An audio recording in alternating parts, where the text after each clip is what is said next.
Okay.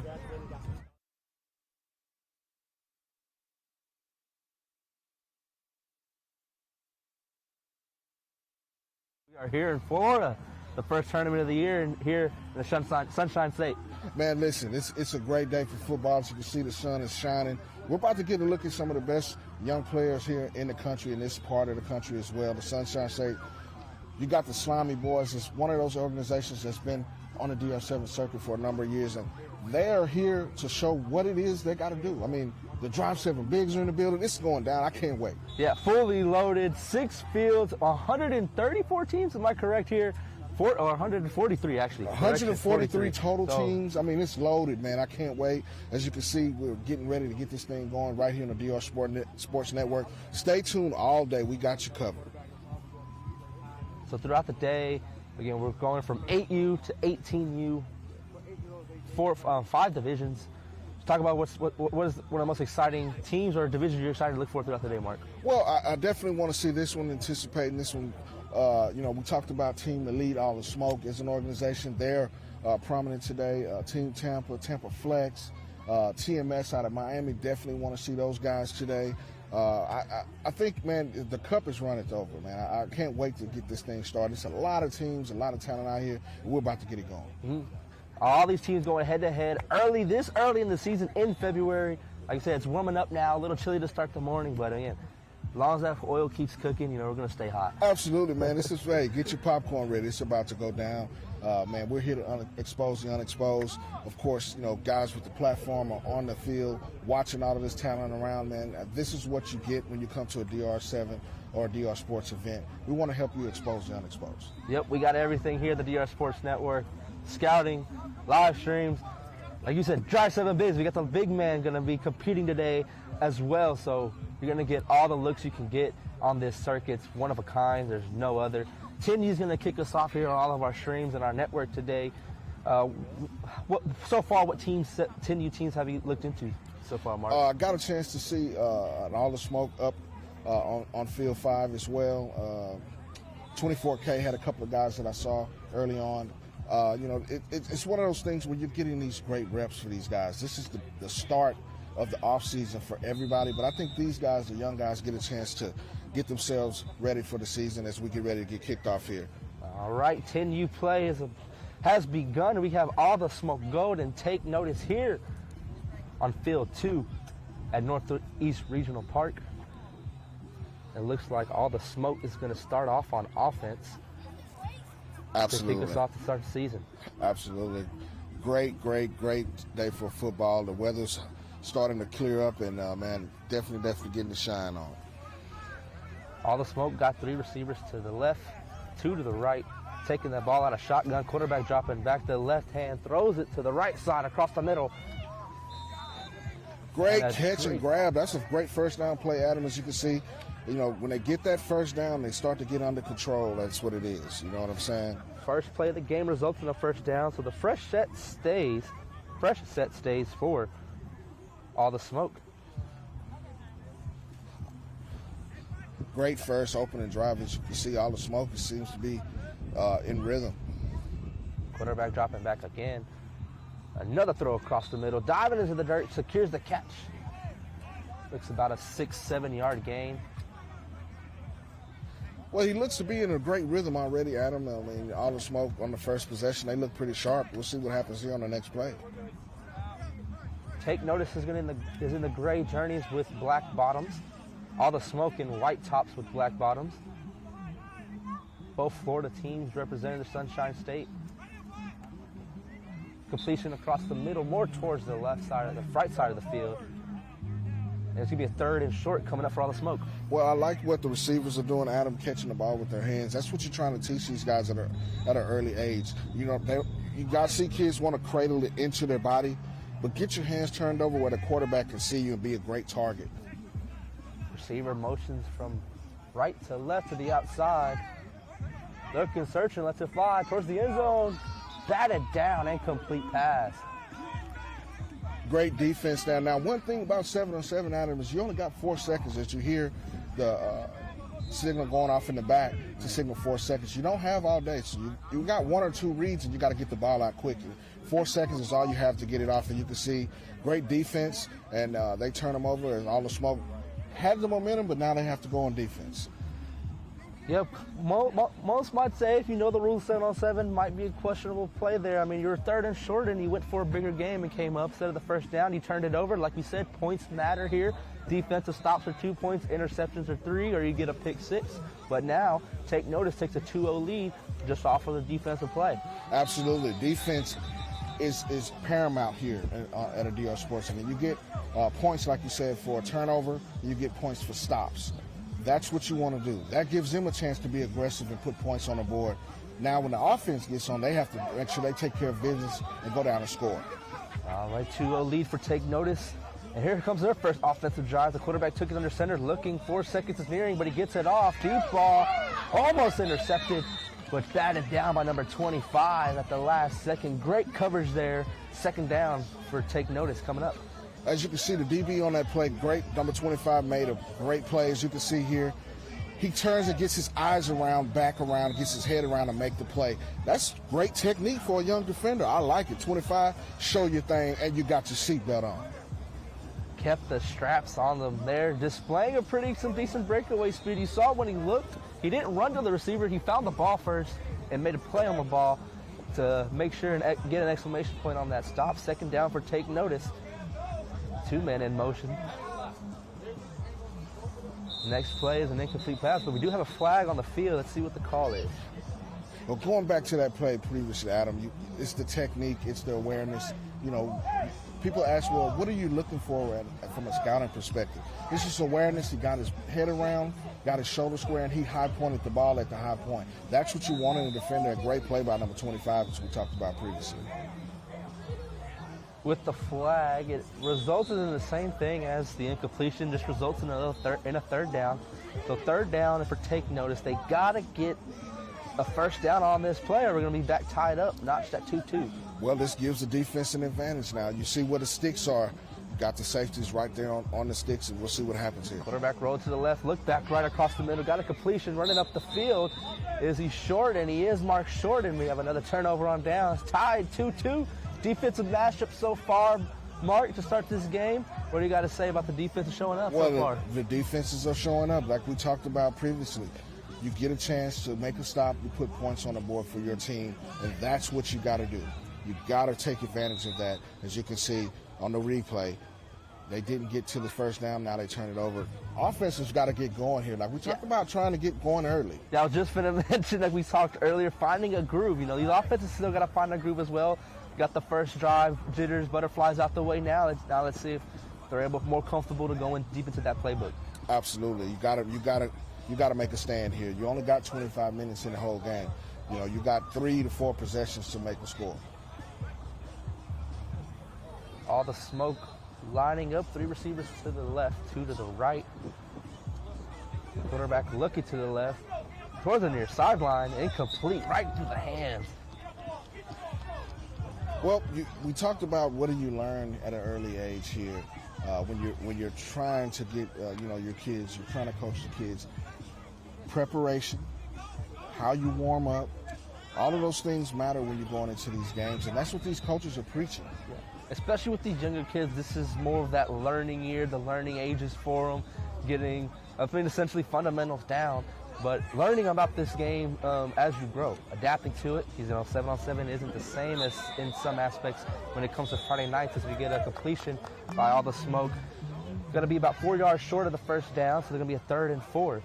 Well, if I'm a coach on the offensive side, I want to get my quarterback in a rhythm early.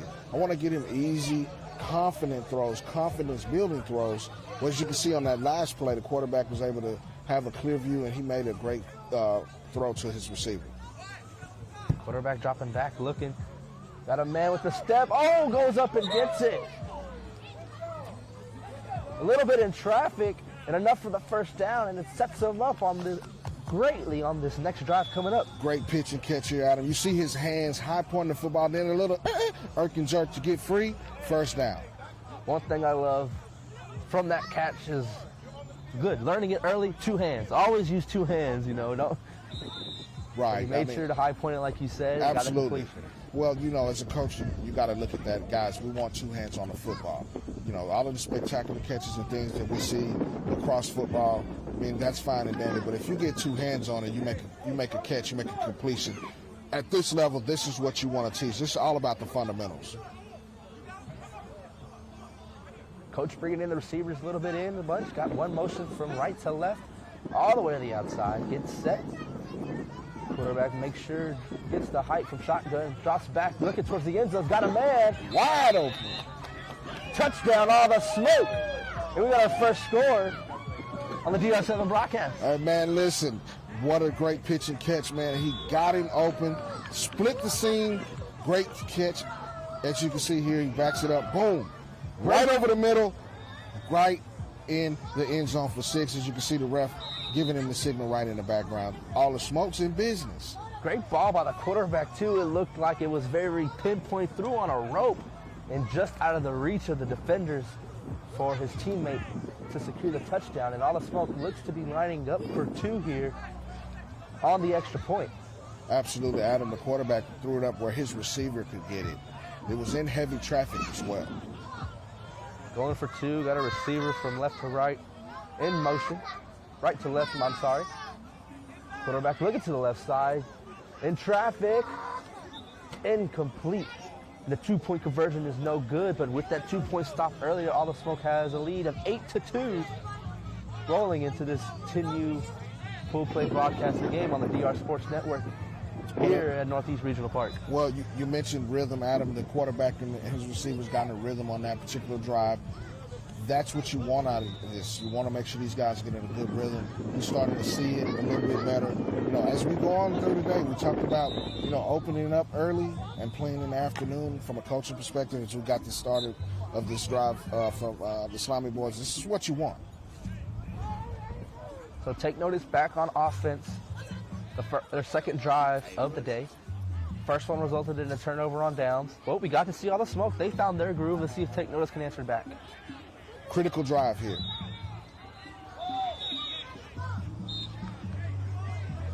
Ball's incomplete on the opening drive. On the opening play of the second drive for Take Notice.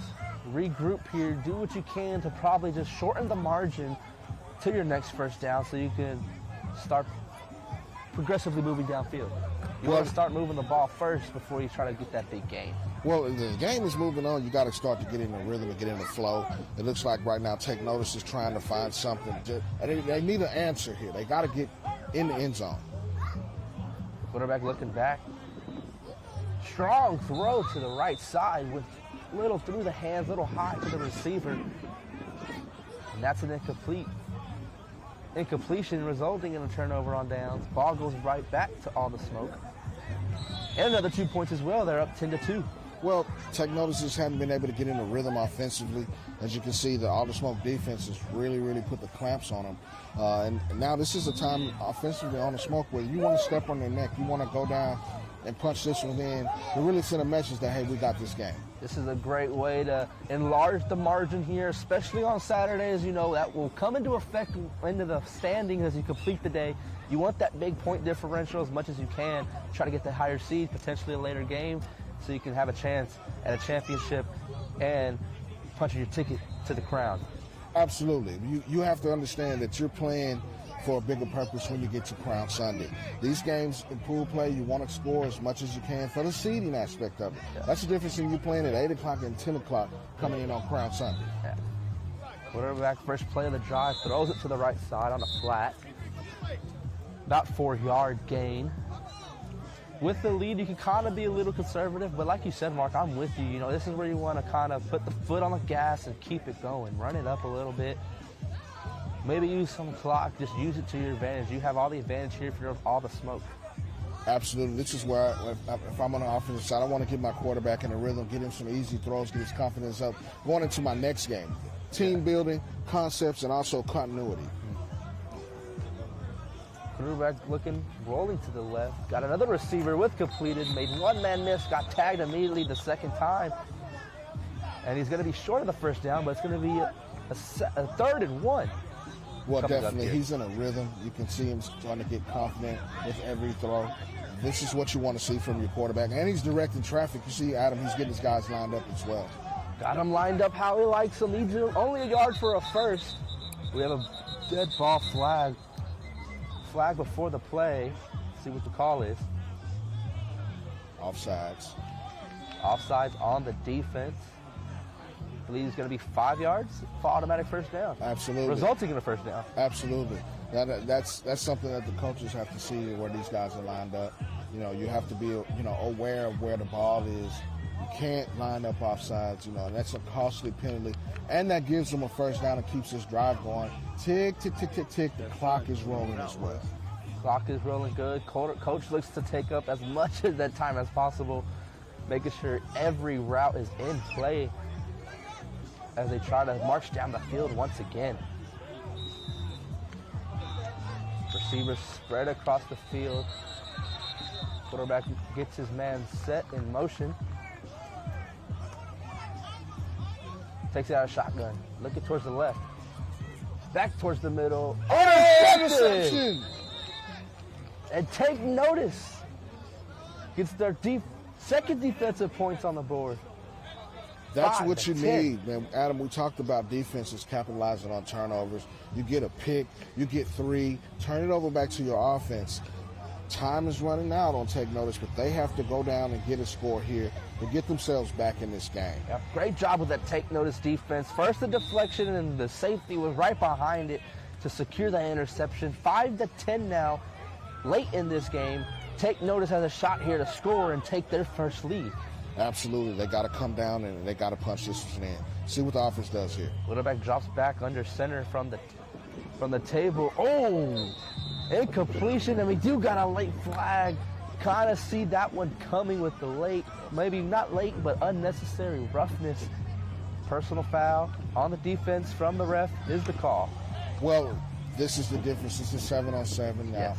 The break on the ball was perfect. That's how you teach it, how you coach it. But you can't knock him down. You can't push him down. And that was the big thing there. Yeah. As he was a little bit too aggressive. That's a penalty.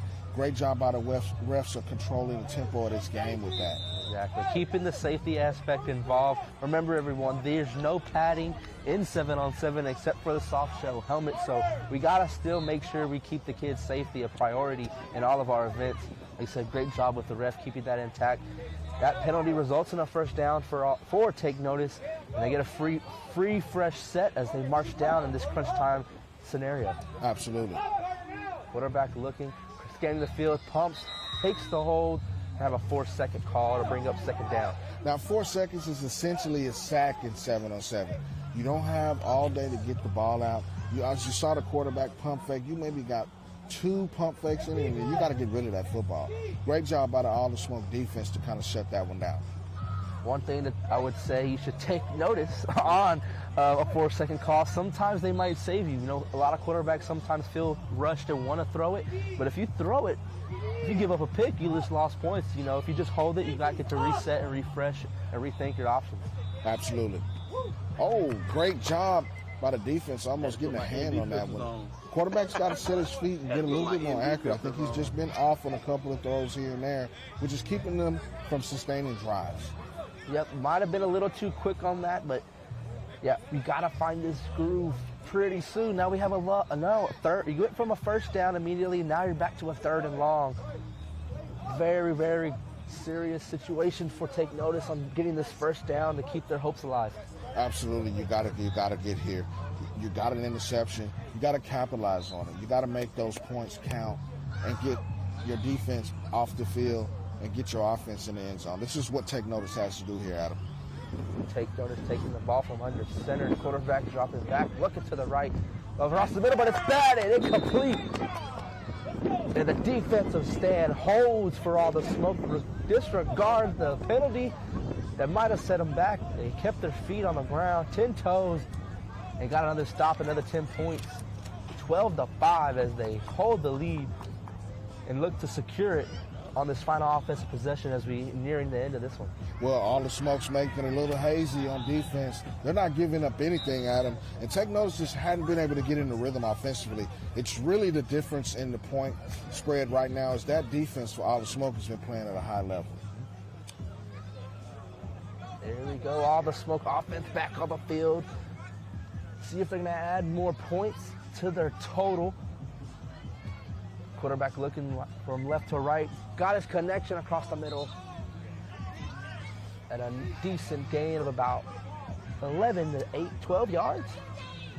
We'll bring out a second and relatively short for All the Smoke. Well, the All the Smoke offenses just seem to have been a little bit more aggressive, a little bit more in rhythm than Take Notice, and that's the difference in the points, and you got to take that into consideration when you talk about the offense. And on that play, a few receivers not in sync with the quarterback, and will result in a false start. Be a loss of down. Yep, with the loss of down, you won't lose yards. It's just a loss of down. It's going to bring a third down immediately here. So, again, maybe a little life or Take Notice. The only thing that's against right now is that clock, that time. It's the only thing they're battling. If they can get a stop here, they still give themselves a chance. Absolutely. Right now, All the Smoke, is in a great rhythm. They understand that they got the lead. Not pressing, but they want to make great plays here. Quarterback looking from left to right. Go to the left side. Coming into the middle. And a completion for a first down. Great pitch and catch on that one. As you can see, the quarterback was in rhythm. He got his hips pointed to the receiver, makes a great throw, and the receiver cradles it in for a first down. I really, really like what this All the Smoke quarterback's been doing. He's been consistent in what he does, Adam. Been consistent, even has shown he can go through a couple of reads too, so very impressive showing already at the 10U level when it comes to the quarterback play. Like you said, taking charge as the young athlete already is. Absolutely. You can see he has full confidence in what he's doing. As you can see, he takes a snap here, looks across the field. I like what the big lefty's doing. And one thing that quarterback has been doing so far, we mentioned it in previous years, when it comes to 7-on-7, you always want to take what they give you, especially with the lead. As long as you keep the ball moving and that clock running, it can benefit you a lot. Even though it's a short game, it's going to mean something positive in the long run. Absolutely. You got to take what the defense gives you, like you said, Adam, and he's done that. But he's also made a couple of big throws to put him in scoring position as well. Great position here on second down. He's rolling out to the left. Two receivers in the middle. One completes it with little green grass and gets some extra yards and enough for another first down. Great job by the receivers. A little bit behind him, as you can see, the body control to snatch it out of there. He attacks it at the catch point. That's what you're looking for in a young receiver. You mentioned earlier when we came on, what are we looking for? That's what we're looking for. How you get the exposure is you got a ball to get the call. Receivers getting lined up here for All the Smoke. Two to the left, two to the right. One right next to the quarterback on the left, outside the tackle box. Quarterback is looking back towards the left side. It's completed in the end zone. Another All the Smoke touchdown. Well, All the Smoke is bringing the smoke. They're taking it to Take Notice, and this is what you want to look at. Right now, they're looking at one of the better teams in this bracket in pool play. But, hey, Crown Sunday's on the way tomorrow. Can they continue this momentum? I like what they've done today. Yep, a great gain again. Quarterback showing short gains, maybe 5 3-yard passes, and then right there, a good 10-yard touchdown completion. They're going for 2 again on the offense. They were unsuccessful on the first try. Here they go on their second attempt at a 2-point conversion to add to this lead. Very guarantee you it's as awful the point differential. Absolutely. Quarterback takes the snap from the shotgun, throws it to the end zone, and it's intercepted, but on the extra point play results in no points, and I believe the score is now 18-5. All the Smoke with the lead. Take Notice, taking the field possibly for the last offensive possession today. Well, this has been from start to finish. This has been about All the Smoke. We talked about them being in rhythm offensively. The quarterback's getting the ball out, making timely reads, making the correct reads. Then the defense, they've been opportunistic, got a takeaway, got several stops, put points on the board, and that gives the ball back to their offense. Every time the defense came up today, that offense capitalized for All the Smoke. So all guns were firing on both sides of the ball for All the Smoke. And a deep ball is thrown on the far sideline, and it's completed for Take Notice. And that's a first down. The biggest gain yet for the Take Notice offense. Well, listen, maybe they lose this one, but this is something to work on to go into the next game. You get 3 games in pool play. Hey, you may not get the first one, but the next one, hey, let's build this, guys. This is what I'm going in the huddle with. And I'm telling my team, let's build this. Let's get this going. We're going into the next game with a little bit of momentum. Quarterback takes the ball from under, snap, looks to the right, makes a completion, makes a guy miss. What a move. And gets a few extra yards, and that was enough for another first down. Hey, that's what you're talking about, swiveling in the hips. Great move, great open field running. But you want to get upfield. Let's get this in the end zone. Let's build this into the next game. It's what I'm telling them when I'm breaking the huddle. All right. 2 minutes to go in this one. In the 10U broadcast on the DR Sports Network between All the Smoke and Take Notice. As you saw previously on the screen, we have a loaded live schedule today with broadcasting a game from each division from 8U, 10U, 12, 14, 15, and 18U. We have a great team here. Myself, Adam Sandoval, Mark Henry, all of our scouts here, making sure all the guys who are going unexposed get exposed today. As we look at the broadcast schedule today, next game up is the 10U game. Is the 8U game, Slimey Boyz and Baby Goats. Then we're going to go to 15U, 813 Hawks, TMS. It's an all DR7 team showdown. Going to look forward to seeing that one immediately after that. 11:30, FiveStar Sports versus Gridiron Elite. Household name in Florida's going head-to-head. 12U at 1 o'clock with 24K and Apex Elite. And 14U, Villages Gold and Tampa Flex. Loaded schedule today, and this is just pool play, Mark. Man, this is just the beginning of a loaded schedule. As you can see, some of the top talent you're going to see in the state of Florida. Florida is on deck. The Sunshine State is where it's at. Of course, around the country, we're going to go each week, the road to the crown, but we're in Davenport. And also, man, shout out to the Drive 7 Bigs. They're also going to be on display. It's a full slate of competition, and stay right here dialed in on the DR Sports Network. We'll have it covered for you. And as we went through the broadcast schedule, Take Notice was able to get their first touchdown, full offensive touchdown of the day, bringing the score within 5 points, I believe, the deficit. But All the Smoke has the ball, under 2 to go already. As long as they can hold this ball and get into the first down, they secured this win. But great job by Take Notice, still not giving up and putting up a fight towards the end. Absolutely. This is something like we talked about. They got to get into the next game with some momentum. Can they get this one back? If I'm All the Smoke, I take my time and go down the field methodically. Quarterback takes the ball out of shotgun, throws it deep over the head, incomplete pass. And that is all she wrote. They needed one play off, and that's the final. All the Smoke is going to get the win here. They brought it to begin with, and they're making sure it stays. Well, listen, All the Smoke was All the Smoke from the get-go, Adam. From start to finish, a dominant performance. This is what you want to build on going into this momentum, going into the rest of the day. Pool plays, you see the teams shake it up. Great sportsmanship by both teams. I thought the coaching staffs did a great job of getting these guys in the right position to be successful. All the Smoke offensively was just in a better rhythm early on. Yeah, I was just going to say, both of them found their groove. The only difference is All the Smoke found it a little bit earlier. Take Notice found it late on that last drive, but like you said, that's shaping them up for the rest of the morning for them. If they're able to find this rhythm now, win the next 2, they still have a good seeding going in tomorrow, and they might see this All the Smoke team again. Well, when you look at seeding here in pool play, you want to get as many points and opportunities to score as you can. Going into Crown Sunday, you want to be seated in the right spot so that you have that advantage. You want to be at the top of the pyramid. You want to be at the top of the food chain on Crown Sunday so that you get a chance to come in, get a later game, get a later start, and then you get a chance to look at your competition there. I mean, I really think that All the Smoke, from what we saw today, is probably one of the teams to look for in the 10U division. So 10U game comes to completion.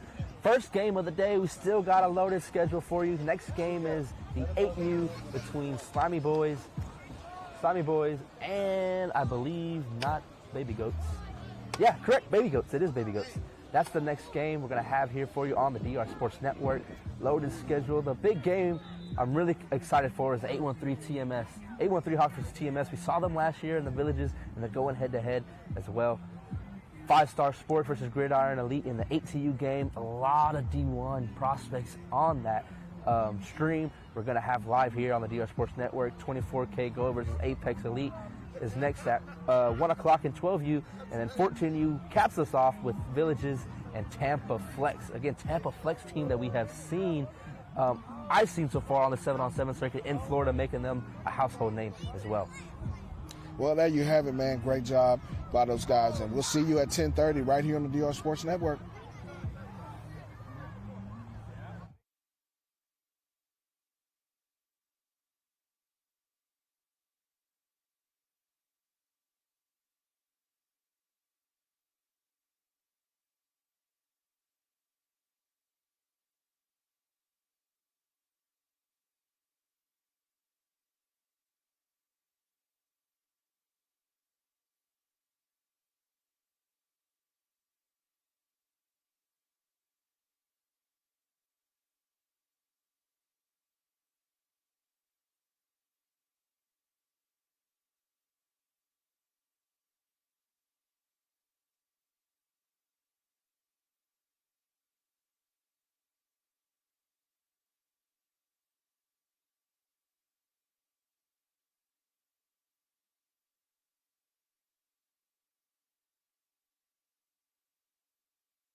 Up 2025. I can't believe it's almost 2026. We start thinking about, we see 7-on-7 tryouts, and then you got the whole, it's camp season, spring ball, all that. But as we get ready, we got these tryouts coming on, and I just want to highlight these great organizations I've been following for the longest time. They do it for the athletes. They do so much for these athletes and get their stories out there and really get what they're all about. So without further ado, the Slimey Boyz. How we doing? Doing good, man. Doing good. Man, I like I said before, man, I've been following you guys for a while. The name I don't know who came up with the name, but that was so catchy. I was like, man, I like that. The color schemes and all of that, man, that was legit. So, because when someone hears Slimey Boyz, what do you want them to feel when they hear that name? We just want them to understand, like, when you hear the name Slimey Boyz, you know that you have an organization that's coming to compete. We bring in the energy, we bring in the passion, you know what I mean? And that's just, we're going to compete at the highest level. You know what I'm saying? We understand the name, you know what I'm saying? Now that we have it, what comes with it, we're going to get everybody's best, so, we're expecting the same, so bring A game when we see you. Right. So let's talk about you guys' history within football itself, and then how you guys came up with the organization Slimey Boyz and why you guys are doing what you do. It's funny. Actually, we honestly didn't even really kind of come up with the name Slimey Boyz. It was kind of just, a name that, and we just kind of ran with it. So we initially started off as Team Florida Slime. So we were started off as just a 14U division up under Team Florida. So we were just Team Florida Slime. We won our first ever tournament, Pylon Orlando. I think we followed it up with our second tournament, Championship Orlando. So we started to get a little buzz there. Championship invited us out to their Texas tournament. We ended up going out there. They showed us mad love. And everyone was just like, "Oh yeah, those are Slimey Boyz. Those are boys from Florida." You know what I mean? Yeah. So they were seeing little clips and things like that of us on the net, just of us turning up or us celebrating big plays or whatever. So we kind of had a little buzz here and there when we first went out there. So that's kind of where the love really started at in Texas, honestly, and then we just ran with it from there. Yeah, so I mean, I was in San Antonio, I was in Texas, and we heard about you guys there. It's like, man, you saw the video, you saw that, but then the great athletes you guys had as well too, because you can have all the swag, all the stuff like that, but if you're not winning games, you're just out there looking good, doing cardio for no reason. So to just talk about the whole process of just getting with these athletes. You said you start with a 14U. I've started with a 14U way back in the day, and that was the age group that I worked the most closely with, since they were playing youth ball and all that. So just talk about that first team, winning Pylon. That's a big tournament too. That's not against a small time tournament. Winning that's a big deal. So just talk about that first group and just the early days of the Slimey Boyz. There's a lot of grind, man, honestly. Once we kind of, decided that we're going to, coach the 14 level, we have some talented, youth teams. So, we were kind of showing up to the Little League games, kind of putting stuff out there on Instagram and things like that. Came across some kids around the area, started reaching out, inviting them to tryouts. And, that's kind of really how everything started with that group. And then, just kind of from there, the product we put on the field and everything on display has kind of helped us out on the back end. Just as far as, other kids just want to come and be a part of the program or to see how we've been doing things. Yeah, definitely. So how would you describe your guys' culture, to someone who's never really been to a practice or seen you guys play before? Brotherhood. That's our culture. Right. We always, we going to be there for one another throughout whatever, however. Feel me? Like, that's how we are. You feel me? Like, that's my brother.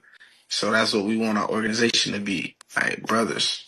So every time, man, everybody that come through the organization, we still communicate with them. You know what I'm saying? We still keep that kind of, check up on them here and now, every now and then, or whatever the case is, just because we understand how it is. We played college ball, so we understand the different challenges and the journeys that these young men will face. You know what I'm saying? So we're a little bit younger in age, so we know we relate to them a little bit more. So, that's kind of the gift that we have in a sense. But, it's also understand that we built that, that type of respect to where it's a good line and a good divide between being like a brother relationship with them and then when we're on the field and being a coach to them.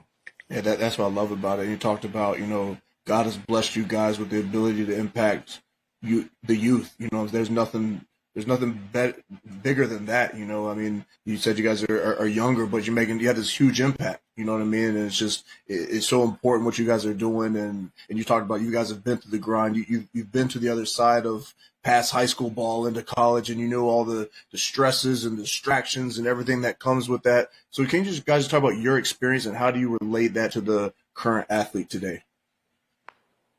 So with me, so I was actually living kind of a double life a little bit. I was playing college ball and still coaching these past 4 years of 7-on-7. So Wow. honestly, the only year that I was kind of free was that first year, our 14U year. So ever since then, since 2022, I've been in the spring, I'm in spring ball or whatever the case is, and then on weekends I'm taking the drive from Tuskegee, Alabama to wherever we are. So a lot of times it's Tampa, Orlando, or what I mean, for Miami. I'm making that trip Sunday after the tournament. I'm getting back on the road, making sure I'm there for workouts on Monday. You know what I mean? So it was definitely a hassle a little bit, but, just being able to provide that real life, experience for the boys, what I'm saying? Come back and be able to tell them, like, I'm seeing the most talented kid, what I mean, in the position group not get on the field because of the little things, what I mean? Because he's, he's showing up late, or, what I'm saying, he's not paying attention in the film room, or, so just being able to let them know your skill set's only going to get you so far. You know what I mean? The extra things, the extra work, the film study, the whatever the case may be, your schoolwork. You know what I mean? Being a good person, like all that stuff matters when it comes to college football. So just being able to, like I said, that we're able to live that for them already. So now we're able to, just kick the game back to them. Yeah, definitely. You were playing college ball as well, both of you guys?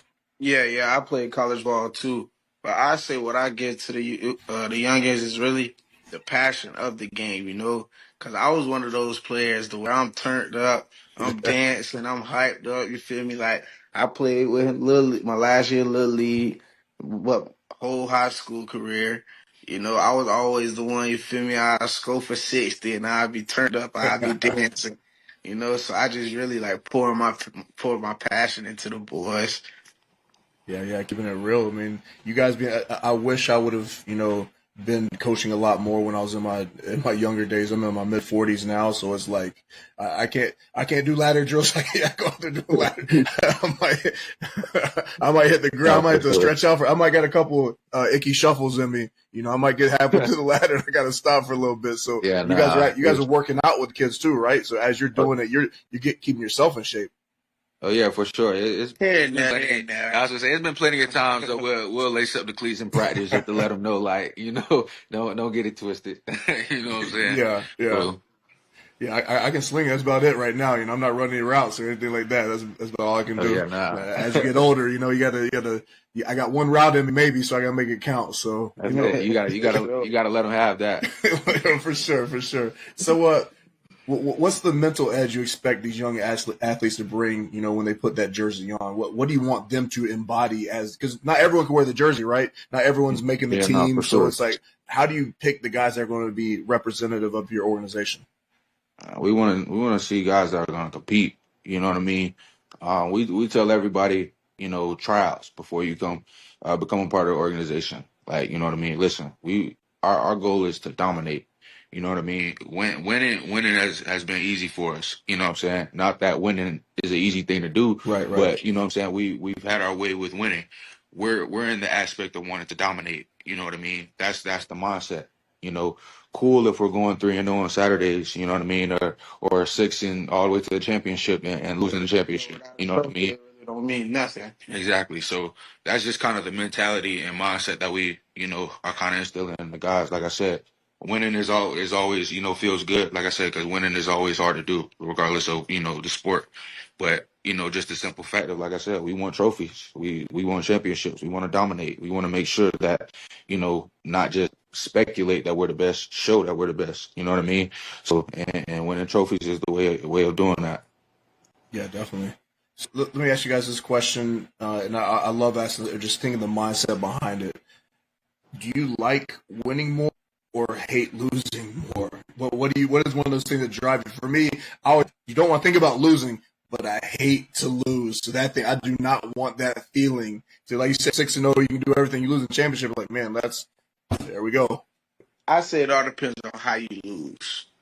You know, like a loss is a loss in the end of the day, but like a loss that you're controlled or like is your fault, because it's plenty of games to where I wanted to like go deep and I threw a pick and our team came back on us that quick. Like, 7-on-7 is about points and what you get points for everything. So I say just how you lose. Yeah, I'm losing. Losing, yeah. Just because for me personally, I remember the losses more than the wins.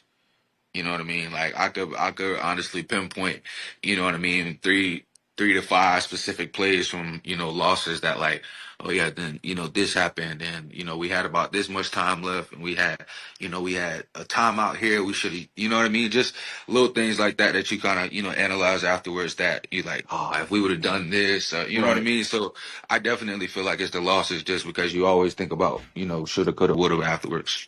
Yeah, definitely. So you guys have had a lot of success, a lot of early success. Like you said, you guys are competing, not just going there trying to go win a couple games. You're trying to win the whole thing. So what's one tournament, what's one game that sticks out in your head? If I start talking about what's the best game that you've had that you remember, one of the most, fun games to be a part of, impactful games, what comes to mind? I have to say, just recently OT7. Yeah. Just for us, just because we know we had the game, you know what I mean, in reach. We made some mistakes. We shot ourselves in the foot, and made a costly mistake on, you know what I mean, late in the game on fourth down. And that was really we feel like a pinnacle moment for the organization, just because there's been so much talk and speculation of, you know what I mean, about who Slimey Boyz really are, but everyone that has, really saw, like I said, you guys have seen us over the years, and you see how we do things. You know what I mean? Everyone loves us. So it's always those few bad apples that try to, sprinkle salt on the water a little bit about our name and, kind of crisscross the yard. So just the fact that, OT7 gave us the opportunity up there to perform, to put on a show, you know what I'm saying? Show everybody that hey, we're the real deal and we're here to stick around. You know what I'm saying? I think a lot of people didn't feel like that. Honestly, we didn't honestly know turn into, but like I said, we're here and we're here to stay. Yeah, definitely. So obviously, when it's about the 7-on-7 game, when I was coaching a while ago, that you get a chance to have your guys compete against some of the best nationally, some of the best they would never maybe face from different cities, different states. Sometimes people come from different countries. What's some of the toughest programs or players that you guys have gone against that comes to mind? Organizations, we always bump with 24K. They're probably our biggest, rival just in the area. And that's kind of just dates back to 15U.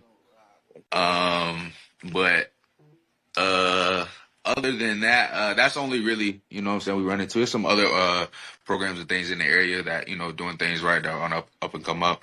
Primate, they had a pretty good successful year this past season. Yeah, so That's it. Yeah. That's it. Yeah.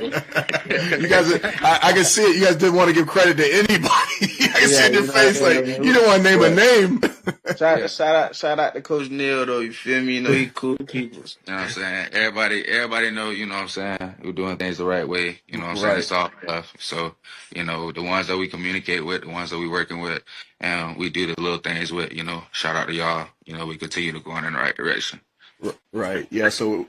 Let's talk about trials coming out. I would love when trials came because you didn't know, you had an idea of who was about to show up, and sometimes you get a few surprises. But when it comes to evaluating players, because I don't know how many. I'm sure you guys get a ton of players that come to your trials. You get hundreds, whatever. You get everyone there. You probably have a core people of like these guys will probably make it, but then you have those guys that really surprise you. What do you look at when it comes to evaluating talent at a tryout?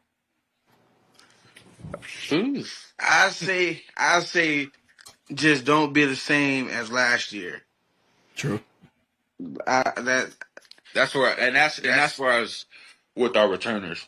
So I feel like, excuse me, I feel like it's honestly harder to make the team as a returner than it is as a new guy. You know what I mean? Because we hold our returners to a higher standard. You know what I mean? So as our returner, like I said, we saw you all last season. You know what I mean? We saw the expectation. We worked with you. You know what I mean? So coming back this 7-on-7 season, you know what I mean? You're from your IQ to your, you know what I mean, just the way you're playing the game, your mentality, your work ethic, whatever it is, something should be different about you. You know what I mean? So we really push that as far as with our guys, as far as returners, and it's just as far as the new guys, you know, just be a spark, catch my eye. You know what I mean? Like we always tell everybody, we treat it like camp season, man. Like you're not gonna get noticed getting 1 or 2 reps. Right. You know what I mean? So try to get as, you know what I mean, try to get as many reps as possible, get seen, do your thing, you know what I'm saying? Pop out, make a play, do something, compete. Yeah, definitely. And one thing, so I love 7-on-7. I've coached it. I don't coach anymore. I coached it a long time ago. Just love the game. Just love everything about it. And one thing I don't miss, you know, when I started high school arena coaching, you know, stuff like that, is some of the parent meetings, right? With the parents. I mean, that's one of the things that's been some of the most frustrating thing. And I've been an offensive coordinator for high school and things like that. And you don't deal with a lot of parents, but dealing with 7-on-7, it's almost daily, the text and all that. What do you tell your parent? Or what do you tell your parents if they have a kid that wants to be a standout? Like, how do you tell them to get on the field? How do you deal with in regards to your parents? So with all our parents, we're honestly we're open and transparent. You know what I mean? We're an open book. We always let them know. Listen, you know what I mean? If you want to know why he's not starting or why you feel this, why you feel that, come ask us. Or 9 times out of 10, he knows because we're telling him. You know what I mean? Right. So like that's kind of the open relationship with it. And like I said, we built that kind of, you know, trust over the years with our parents to where, you know, they trust our judgment. They trust that we know what we're doing. A lot of times, you know, there's been times where, you know, we get on our players and the parents sit back like, hey, hey, your coach is right. You know, you know what I mean? He knows what's going on or whatever the case is. So, like I said, I really feel like it just comes down to, you know, just being able to establish that relationship and, you know, be able to be in that position to where the parents feel comfortable enough to kind of, you know, I guess kind of let you handle that. Yeah, definitely.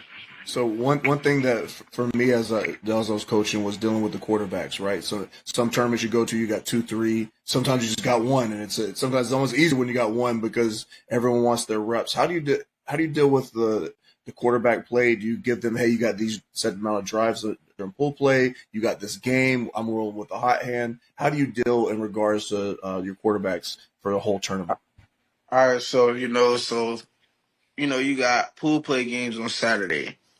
So if we got 3 games, if we got 4 games, we'll go every drive. So quarterback can have first drive, then this quarterback can have second drive. And then it'll go just like that. So second game, the second quarterback he'll start, then it'll just rotate. It'll go back and forth like that. But Sunday, it all depends on how you perform on Saturday. So it's if you score, you stay in. If you don't score, next man up. Yeah, and that's kind of how Sunday rolls. You roll the hot hand on Sunday.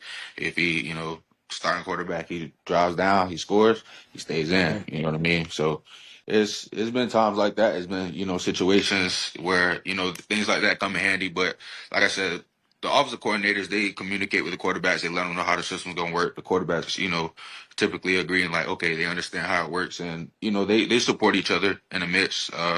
We've had a situation where in a national championship, one quarterback went. He didn't score the first 2 drives, I think it was, or didn't score a drive. The other didn't score a drive, and then you know the other guy came in and you know he didn't get stopped the rest of the game. You know what I'm saying? So it's things like that. At the end of the day, you know the W is all that matters. So, But then, both quarterbacks doing their thing.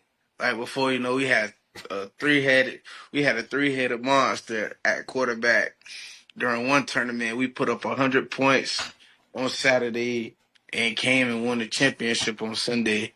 And each quarterback, they was just getting I have 3 drives a game, and one quarterback could get a drive, and they leading us to a touchdown. So it just all depends on how you do it and how everything looking. Yeah, exactly. I always tell the quarterbacks, it doesn't matter what level. You throw an interception, You're careless with the football. Don't even look. You already know you're out. We get to the sideline, let's not even communicate. I'm already getting the next guy up. Especially if it's one of those mistakes. The next guy knows, hey, start warming up because, you know, I mean, you don't want to have too short of a leash, but the defense gets points, obviously 7-on-7. And then I was about to say that's what really is the killer. Just because, you know, especially if you start with the ball, you throw interception. You know, now the other team's up 3-0. You know what I mean? Then they.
Good morning. I'm Adam Sandoval. I'm here with CJ Gilbert here in Davenport, Florida at DR7 Orlando, Northeast Regional Park.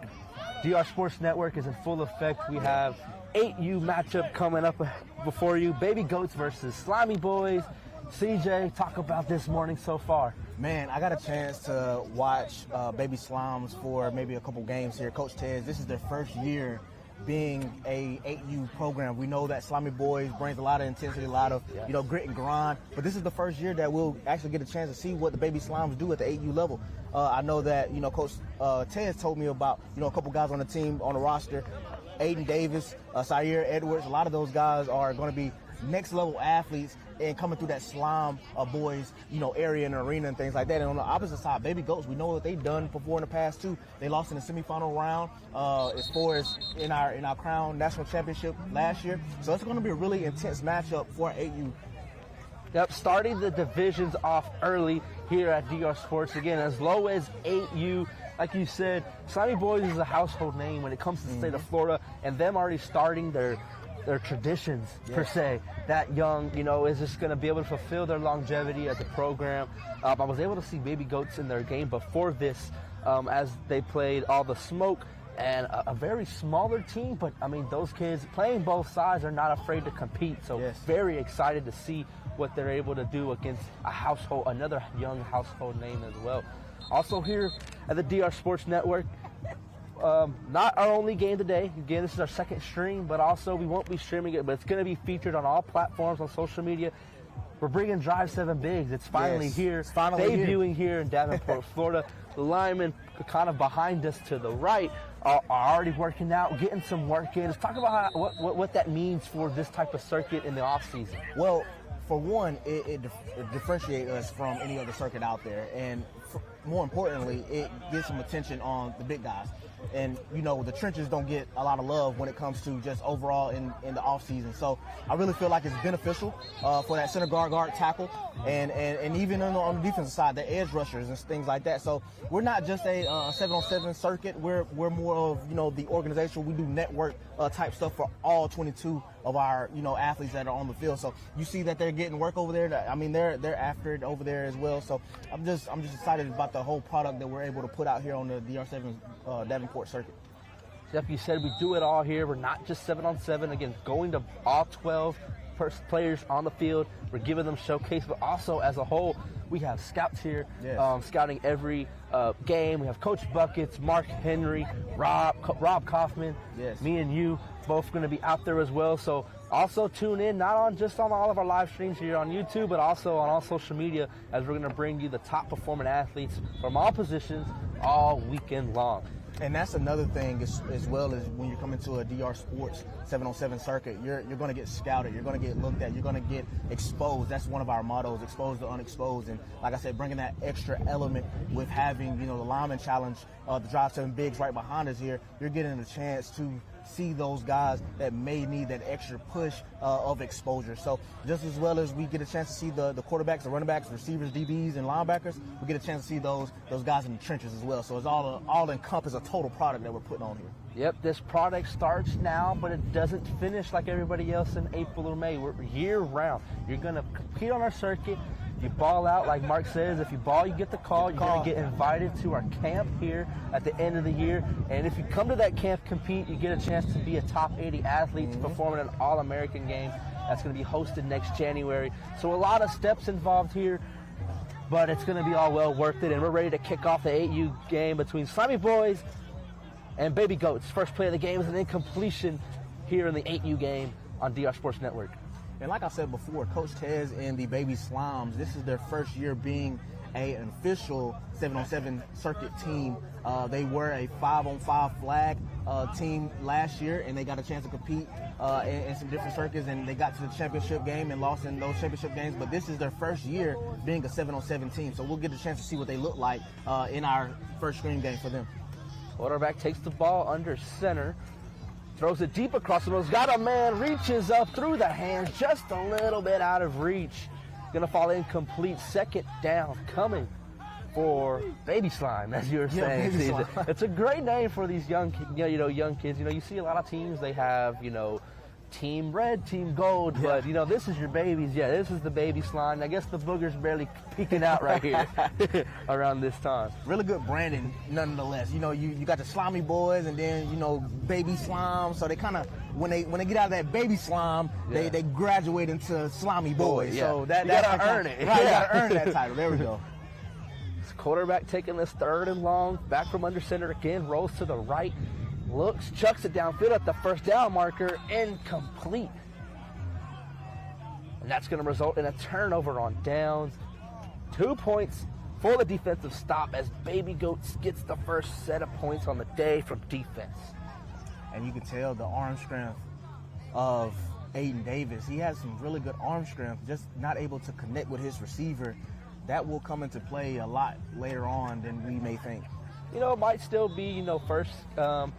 On some of these teams, it's their second game of the day, but you're still kind of getting the morning started. But finding the rhythm. Like you said, they played 5-on-5 beforehand, but now 7-on-7, probably a bigger field, a little bit more space, a little bit more airtime, but still great throw from an 8U quarterback at that. But here we go as Baby Goats take the offensive side now for the first time, as they're lining up 3 receivers to the left, 2 to the right. Quarterback making sure his receivers are online, and he drops back. Looking towards the left first, now towards the middle. Lets it fly before the buzzard. Incomplete. Going to bring up second down now for Baby Goats. Looks like we have a player down on the field, slow to get up. But he's back on his feet. And we're going to resume play. No stoppage of time here in 7-on-7. 25-minute running clock. 3 plays to get a first down here on the DR7 circuit. And that's one thing I noticed about Baby Slimes, too, when we watched them earlier in the pool play game. Their defense is stingy, so it's going to be maybe who can score that first touchdown can create that separation. Yeah, we saw that earlier in the first broadcast of the 10U game. Both defenses had a defensive stop on both opening drives, but when all the smoke struck first on offense, they went on and took it for the rest of the day as the quarterback looked to the right, let it fly, and it falls out of reach again, out of bounds. That's going to be bring up the third down. So like we said, maybe both offenses still trying to find a groove, find a rhythm now, get the butterflies out, and then a third and long for the Baby Goats.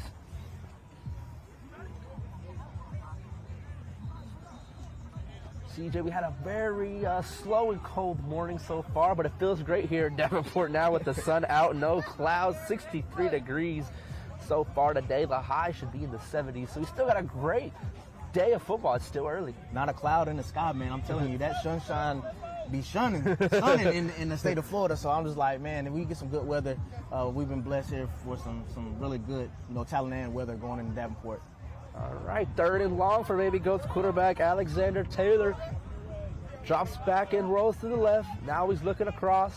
Throws back to the middle. Almost intercepted. Was it intercepted? It wasn't intercepted. It was dropped. Hits the turf. And that was Josh. And who was that again? That was Joshua Coleman Jr. right there, almost with the interception. He's hitting the push-ups. He's thinking about that interception that he could have had. Got his team up some more points there. Yep, so with that stop, both defensive stops. 2-2 is the tying score now. Now offensive got their first drive out. Let's see if Baby Slime had a shot to capitalize first on an offensive score. Quarterback for Baby Slime, making sure the receivers are lined up. Still in the huddle for the couple of receivers, looking up to draw the perfect play. And like I said before, that's something that Coach Tez had mentioned before, just trying to make sure that they get all their alignments together and make sure that this is the first time they're actually been on a football field this wide before. So some technical things trying to get it out. Quarterback throws to the out route. Oh, right through the hands. And he's going to want that back as well. Incompletion now, another 2nd down for the Slimey Boyz. You don't want to let that get to your head too early again. It's early in the day. It's only Saturday. We still have a lot more to play for tomorrow. But I know these games are crucial to win when it comes to seeding and wanting to have a decent game time tomorrow morning. Yeah, definitely for sure. Don't want to get too involved in your head. I know that it's an early day, long day as well. So just want to make sure that you're continuing to do the things that you need to do to stay in the game, because this is still a top ball game. Quarterback looking back. Goes a short pass across the middle. Wasn't able to make the first guy miss, but a good short gain. Still pretty decent 3rd and long here. Defense for Baby Goats is very impressive so far. That's their first completion they've allowed today.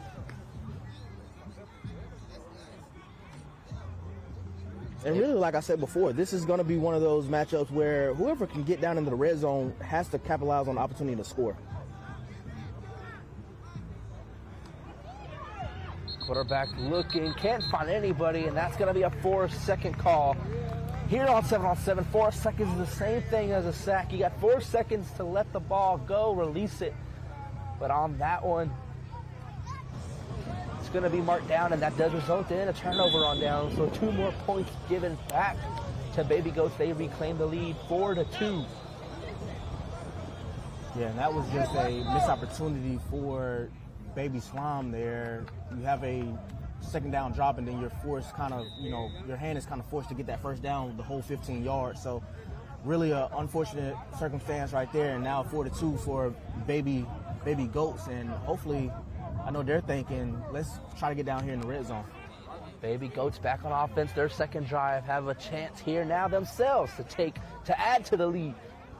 4-2, quarterback Alexander Taylor lining up, taking the ball from the center. Dropping back, lets it fly deep. You got a man across the middle, almost intercepted again. And I'm telling you, Joshua Coleman Jr. is going to have one of those picks. He won't hit the push-ups this time, but I know he's thinking in the back of his mind, like, man, I got to come down with at least one of these things. That's already 2. We've heard the saying 3rd time might be the charm, so maybe it might be a testament from the defense to the offense to say, you don't throw it my way, because eventually I'm going to get it. Eventually he's going to come down with one of those for sure. But yeah, Alexander Taylor gets away with one there. No interception, keeps possession of the ball. 2nd and long for Baby Goats. Taylor dropping back across the middle. It's completed. And that was Britton Merchant on the reception right there. Pick up a nice chunk of change right there. Yep, good chunk of change, like you said. When it comes 7-on-7, you see it all the time on all social media, the hype, the big plays, but sometimes the little plays, little yardages add up. As long as you keep the ball moving enough for the 1st down, you still have life. Staying on schedule. That's the main thing. That's the bread and butter of any offense. Staying on schedule. staying on schedule and want to be very manageable here. It's a 3rd and medium. Taylor looking back, pump fakes twice, looking, can't find anybody for 2nd sack. I believe that would be a turnover. That should be another turnover on downs as well. So we're back, not 4-4. What do you want to call it, 0-0, but still same score. Offenses, I'm not going to say offenses are struggling. These defenses have been performing pretty well, both on 3rd down, not allowing any type of pass to get off. Yes, getting off the field on money down on that 3rd down conversion right there, and that's really good stuff by the Baby Goats to kind of, bend but not break, if you will, and Slimey Boyz will get an opportunity, or Slimey Boyz bend but not breaking, they'll get an opportunity on offense here. Yep. With both defensive trading blows, momentum is shifting consistently, so who's able to catch that big break could come down later today. Here we As go. the ball's completed across the middle, he's running down towards the near side. And you can hear right there Coach Ted telling his receiver, man, you got to get upfield on that one. That's kind of, a staple too as well, to stay on schedule with that offense. You run, laterally for, almost 10 yards. You could at least got 5 going north and south. Yes. But enough yards to still keep the ball moving. Now it's 2nd down and medium. Now you're not having to face 3rd down like before, so a little bit more comfortable situation here for Baby Slime offense.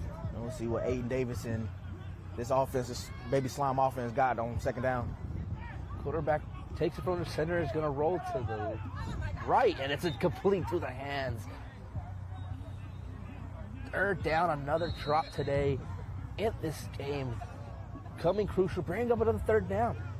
Yeah, it'll be 3rd and about 6 here. Seems like both these offenses are struggling to get past maybe the 20-yard mark here, going into the end zone. So trying to find some offense here on 3rd down. Need a 1st down to keep the drive alive. If not, you give the ball back to Baby Goats and the lead. 4-4 is your score. Receiver lining up right on the near sideline. Quarterback looking. Has a receiver intercepted. He has a lane. He was touched, but I think one of his teammates ran with him. That's a rule you can't run, but they get 3 points. The interception from Ryan Addy of the Baby Goats. And really good read there by Ryan Addy. You see on the replay, Aiden Davis kind of scanning the middle of the field, and Ryan Addy just really just cuts it underneath off. It, yes. And gets 3 points for Baby Goats. 7-4 now the score. Baby Goats with the slight lead. See if they can capitalize now on that interception. Offense takes the field. Alexander Taylor trying to find his groove. Brenton Merchant is a receiver on field. Also, Kyson Cody. Offense getting lined up. Quarterback reading the defense. Takes the snap, rolls to the right. Quick pass, it's completed for a catch. Another 3 to 4 yard gain. And that was a really good break there by Sire Edwards.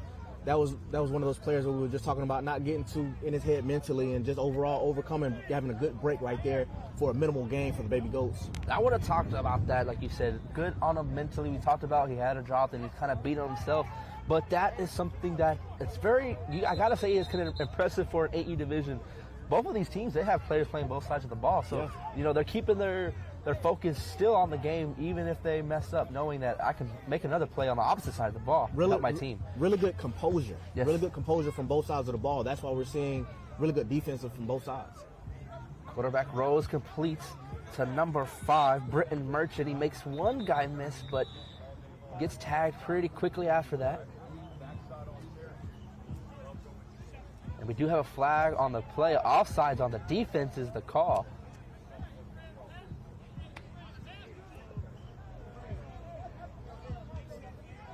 So with that penalty, it's going to move the ball up 5 yards. I believe they will replay the down. Yep. So 2nd down for the Baby Goats. 2nd and short right here. This is where you draw up them plays, where you kind of go for the sticks right here. Don't try to take the whole chunk play. If it's there, you take it. But ultimately, you're trying to go in for the sticks to keep the chains moving. you know, with the lead as well. The lead not so big. Again, you don't have much room to work with. So if you keep that ball on your side, keep that clock running, it can help you out later. Receivers on the right, scooting in, lining up. Quarterback making sure they're good to go, and he takes the hike to the right. Across the middle, and some traffic incomplete. Now we're going to have a third down. Third down again for the Baby Goats. And you can tell right there with the Baby Goats, with Alexander Taylor rolling to the right, you can tell that it was designed. It splits the middle of the field. Anytime that you have a rollout, you really kind of, you know, split the field. So as a defense, you know that once that quarterback either rolls to your defensive left or your defensive right, that ball is in your immediate area. So really good tidbit for you young DBs and linebackers out there. Here we go. Just need about 5 yards for the first. Rolling out to the right again. Lets it fly. Has a receiver. It's dropped. And it's incomplete. Bounced off the body of the receiver, but we had a defender in coverage to cause some disruption. Baby Slime do get 2 points back, but they're still down 6-7. I don't know if we're able to do it yet. If you're watching back home, go crazy. 6-7 is the score. Baby Goats maintaining a 1-point lead. Slimey Boyz back on offense. Have a chance to regain it here. And really that interception by Baby Slimes, or by Baby Goats rather, may prove dividends for them to potentially get this victory. Offense is trying to find a groove. We haven't had an offense get a first down yet here in the 8U game. As quarterback drops back. Back across the middle, has a receiver. Here he goes. Down the near sideline. Turns it upfield. Finally, we get our first down. I believe he's still short. Oh, just a bit short. 2 yards short. But now a 2nd and 2. Probably the closest we've been so far. Yeah, closest we've been so far. And you can tell the adjustments with Baby Slime here. Aiden Davis, we talked about his arm strength, but the underneath stuff has been there for Baby Slime. So maybe they change up their offense a little bit and try to attack the underneath and those linebackers. Here we go, coach checking in on the sideline. Receivers getting lined up. Quarterback trying to get a first down here. Drops back, searching. Keeps looking. Lets it go. In the middle again. And complete. Great coverage by the Baby Goats. And that was Merrick on the drop right there. He's the one that almost picked up the first down, have a lot of yards at the catch there, but you can tell that is where the offense is shifting towards, trying to attack the middle of the field and the underneath stuff. So if you're Baby Goats, you have to be aware and read your keys here and try to see if you can sniff out you another interception. All right. Both teams back on. Getting ready. We have a 3rd and 2. 3rd and short. Slimey Boyz need a first down if they want a shot at the ball and another score. He goes, completes it, intercepted again! I think there was another receiver or another defender ran with him, but that interception is from Drew Hill of the Baby Goats. That's 3 more points added. You see right here on the DR Sports Network replay right here. Just another interception, another mental error by the Slimey Boy Baby Goats here. That's the 2nd interception of the day. Baby Slime. Baby Goats defense coming up big, and in this one, 2 interceptions. It's 10-6 as they extend their lead now. Biggest lead of the day for them in this one today. Baby Goats take the field on offense again. Quarterback rolling, looking. Lets it fly. And it's caught. No one touched him, but he's going downfield in the middle. And he's finally touched Ryan Addy with the catch and run. And Coleman Jr. was right there sniffing around for his potential first pick of the game. We talked about him a little bit earlier in the broadcast, dropping 2 picks, interceptions. You see right here on the DR Sports Network replay. Just over the fingertips of the defender, like you said, CJ. Yep, Taylor getting it to Addy, and they'll pick up that first down, and Baby Goats in action. Yep, like we said, first down of the day, and this one goes to Baby Goats, fresh set of downs. Now they're marching down midfield. 2 receivers to the left, 3 to the right. Taylor Great lets ball. it fly down the sideline, incomplete, out of reach. And in coverage right there was Tyson Jones. Really good sticky coverage by the Baby Slime defender there.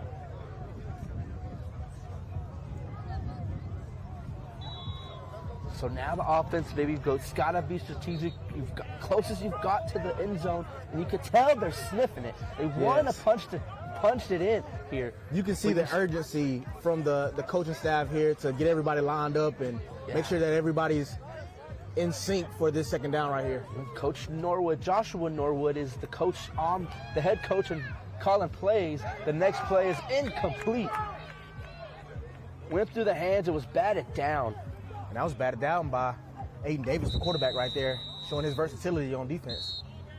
That is the game. That's going to do it. Baby Goats secure this one 10-6, boosted off of interceptions from Drew Hill and Kyson Cody, I believe, on interceptions today for Baby Goats to submit this win 10-6 against the Slimey Boyz. What are your takes on this game? I just think division. Yeah, for 8U, I mean, you see some elite level defense. You know, I mean, I don't want to keep beating a dead horse here, but as far as the Slimey Boyz, you know that they play sticky coverage. I know that Coleman Jr. wish that he would have had at least some of those interceptions there, but ultimately it was still a tightly contested ball game. And for Baby Goats, man, they get 2 interceptions. Ryan Addy for one of them, and really that was the difference in the ball game there. Well, with the conclusion of that one, Slimey Boyz and Baby Goats. Baby Goats gets the win 10-6. Second game on today's pool play schedule, broadcast schedule. Next up, here shortly, we have 813 Hawks versus TMS. One of our biggest matchups of the day. Both DR7 teams debuting their TR7 jerseys. Still loaded with 3 more games after that, touching all divisions from 8U to 18U. As that'll do it here from the 8U broadcast here on the DR Sports Network. I'm Adam Sandoval. CJ Gilbert. Thank you for tuning in. Don't go too far. We'll be right back.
Defense can run.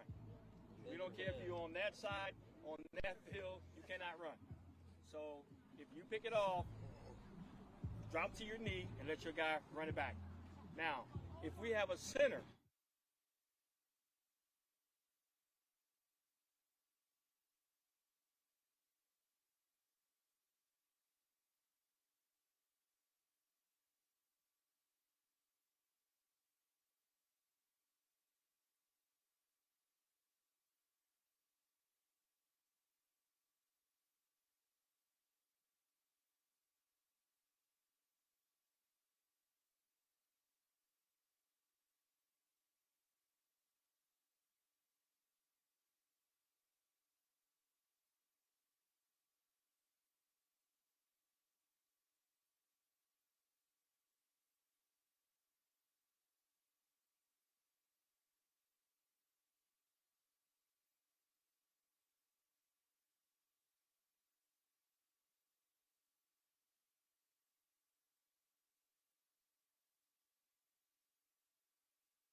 Welcome in, everybody. We are here at the DR Sports Network.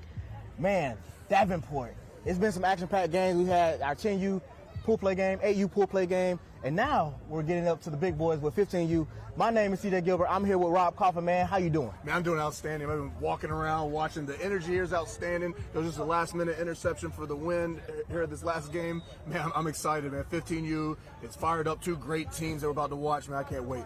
I know you got a chance to see some of these 15U pool play games already. Has anything popped out or caught your eye so far?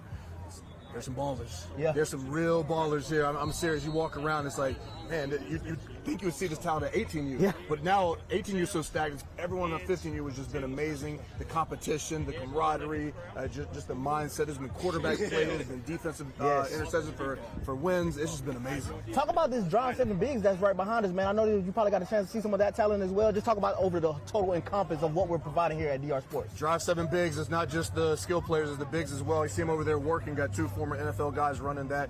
Mumphrey's done an outstanding job. Jonathan Mumphrey, the owner of DR7. You see those guys working. I mean, these aren't just average linemen. These are linemen with offers that will be playing D1 Saturday football. I cannot wait to see what they got going on, too. Well, I tell you what, Rob, Coach, this matchup right here is probably one of the most elite matchups that we'll have for 15U in pool play. We have TMS out of Miami and then 813 in the West Tampa area.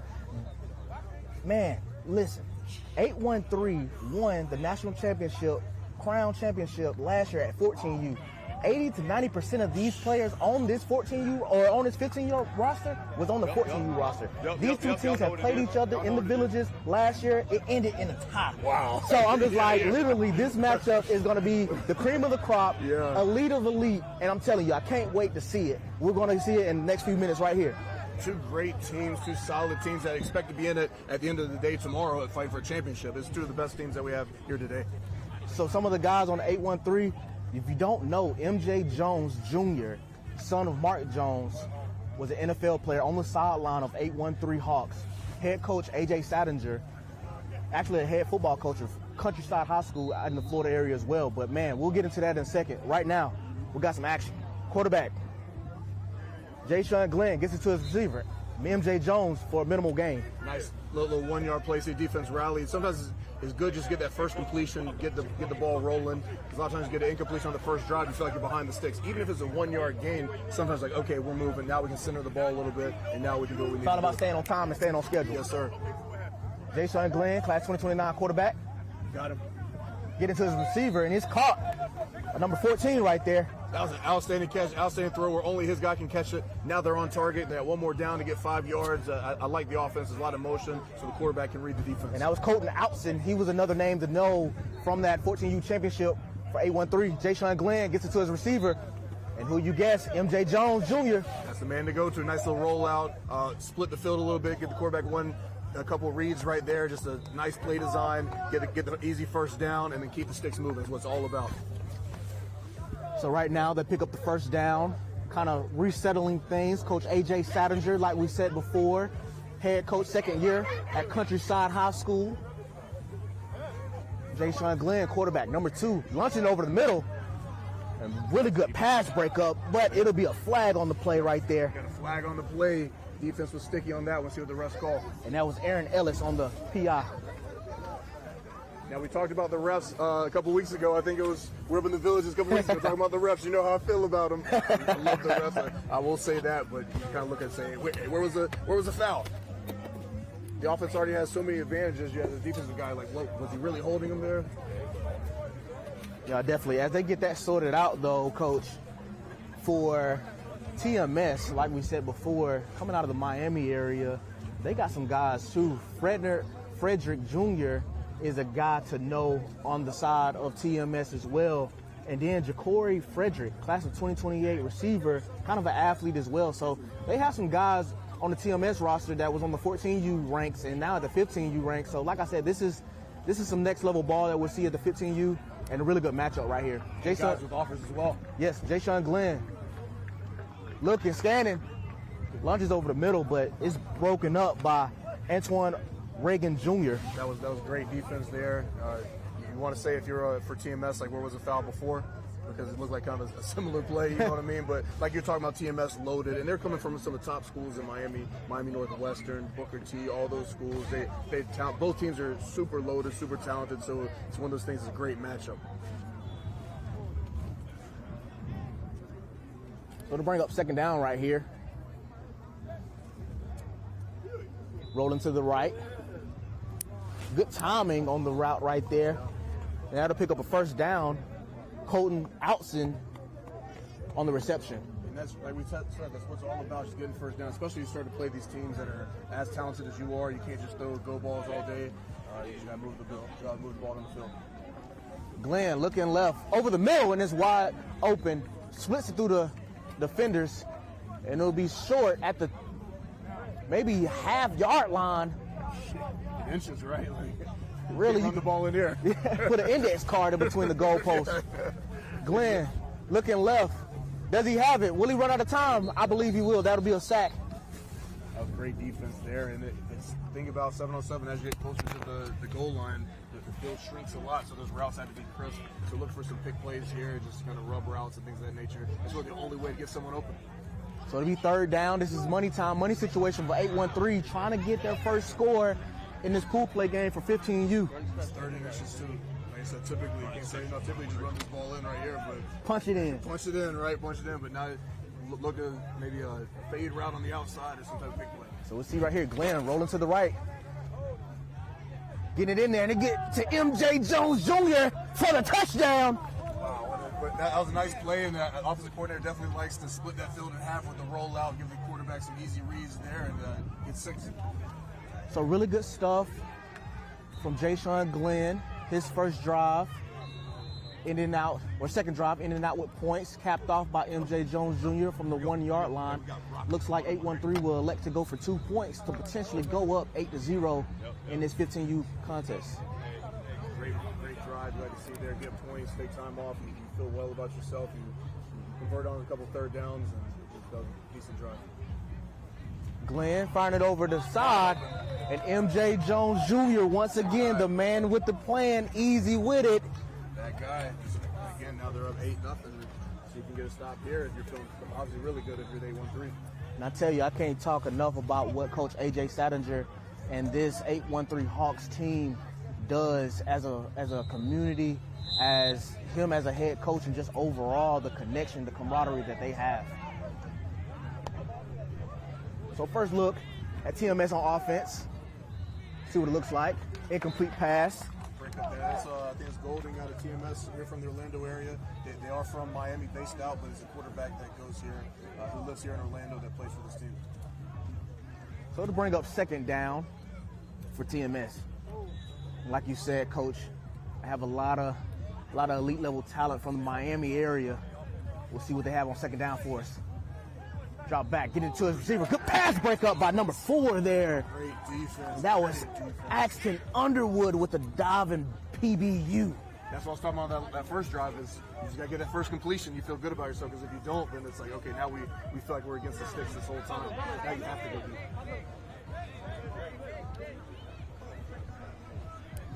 So we'll bring up third down right here and really have to get the whole 15 to keep the sticks, keep the drive alive. And we'll see what TMS draws up right here on 3rd and 15. Quarterback, lefty. He's looking over the middle. Will he get it? It's almost intercepted. What a defense. They didn't give him 1 yard on that play. Not 1 yard, and that was Eric Kitchens right there. He said, you ain't cooking in here. Not at all. That's a lockdown defense. I mean, now you get points at 7-on-7 on the defensive side of the ball. So you do. Now it's 10-0, 8-1-3 right here, and that's really good defense, like you mentioned, coach, by 8-1-3. Eric Kitchens, even though he's hitting a couple push-ups over there, that was a good pass breakup by the young man. It really was. This looks like a team that's destined to make a very significant run here tomorrow. So second drive for Jay-Sean Kitchens and his 8-1-3 offense. He's looking over the middle. It's almost intercepted there. You got to have those in your TMS. You got to flip this game a little bit. And that was Jamarcus Reed Jr., class 2029 DB out of Gova Prep High School, almost with that interception. No, he's thinking about that one. Yeah, and the coaching staff as well, because you're down 10-0 here, 8-1-3. They don't make a lot of mistakes, so you got to capitalize on the ones they do make.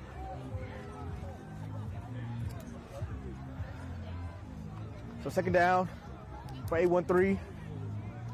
Glenn look over the middle. He gets to his receiver, and really a speedy, shifty receiver right there. And that's number 6, Alex Drake Jr. Remember that name from the Villages as well. Alex Drake caught that. He was out. That was a great route, great read by the quarterback, and they just look like they just want to stay on time. It's nothing too difficult for them. They just march the ball down the field, take a eating clock, and score points. And that will pick up a first down just on the outer edges of that first 15. So first down for the 8-1-3 Hawks right here. Glenn looking over the middle. He's going to launch it on the side of the field. Got it wide open, but overshot his receiver, Drake Jr.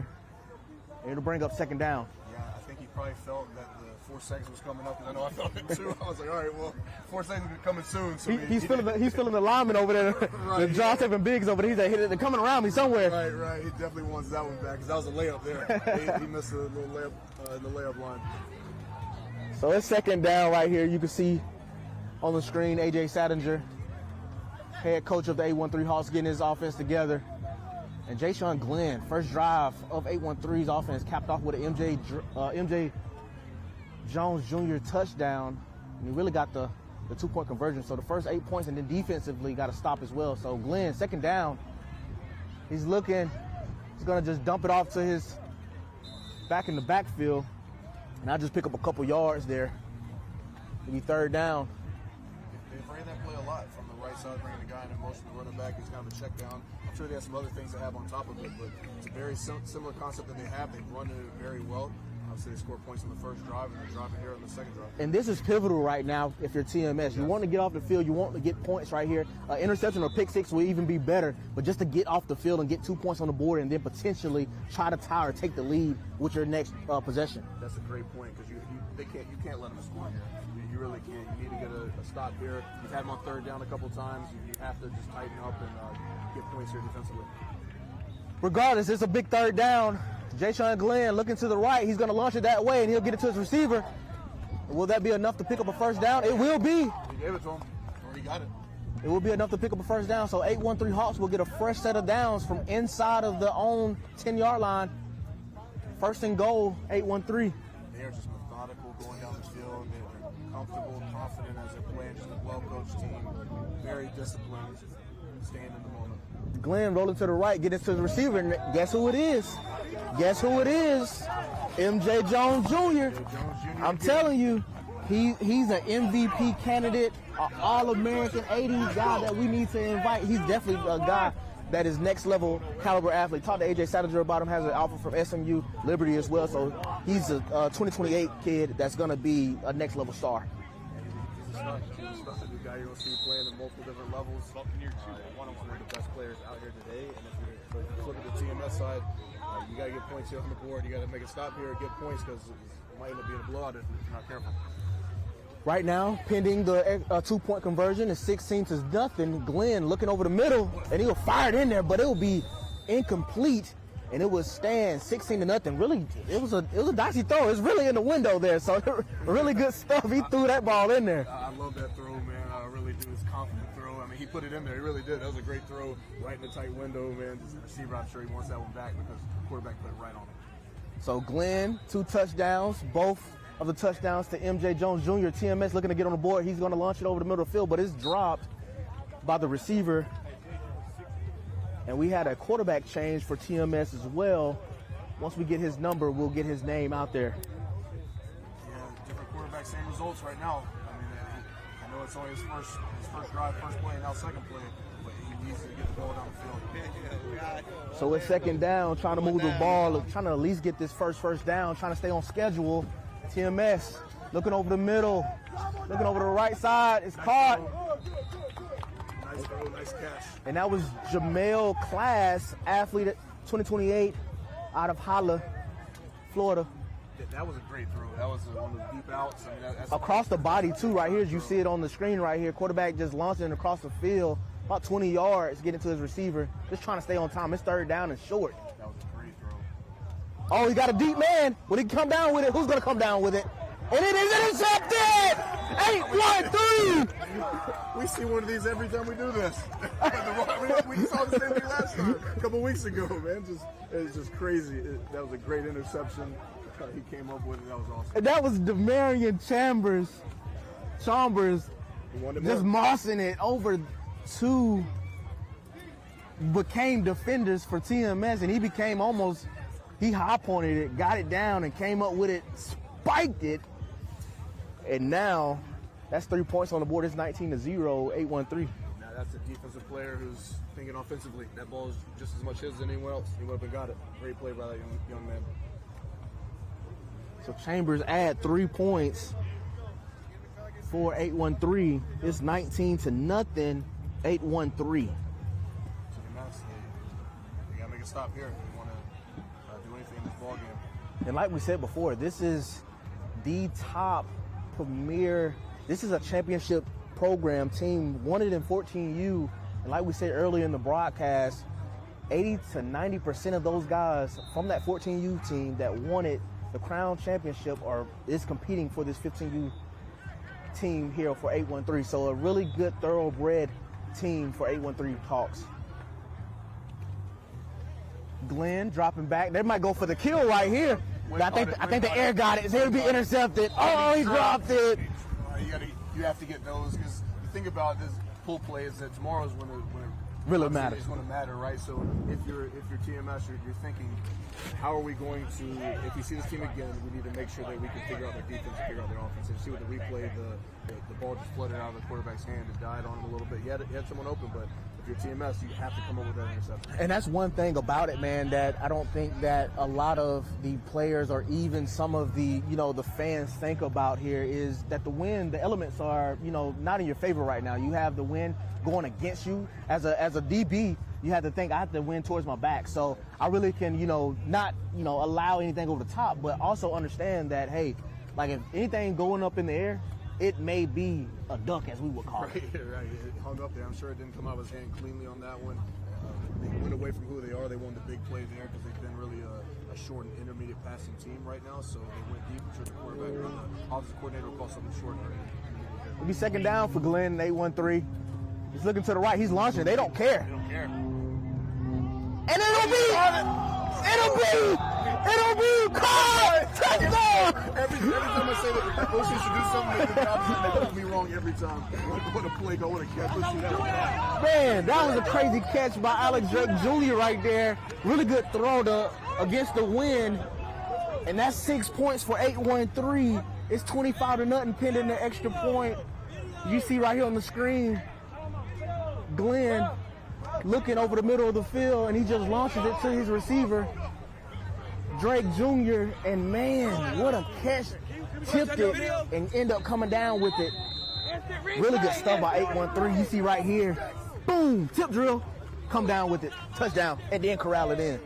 Great concentration there by that young man. Quarterback went after to get him sure he won that football back from the play before that. He got it back and then made a play. The receiver definitely did his thing. Going for two here.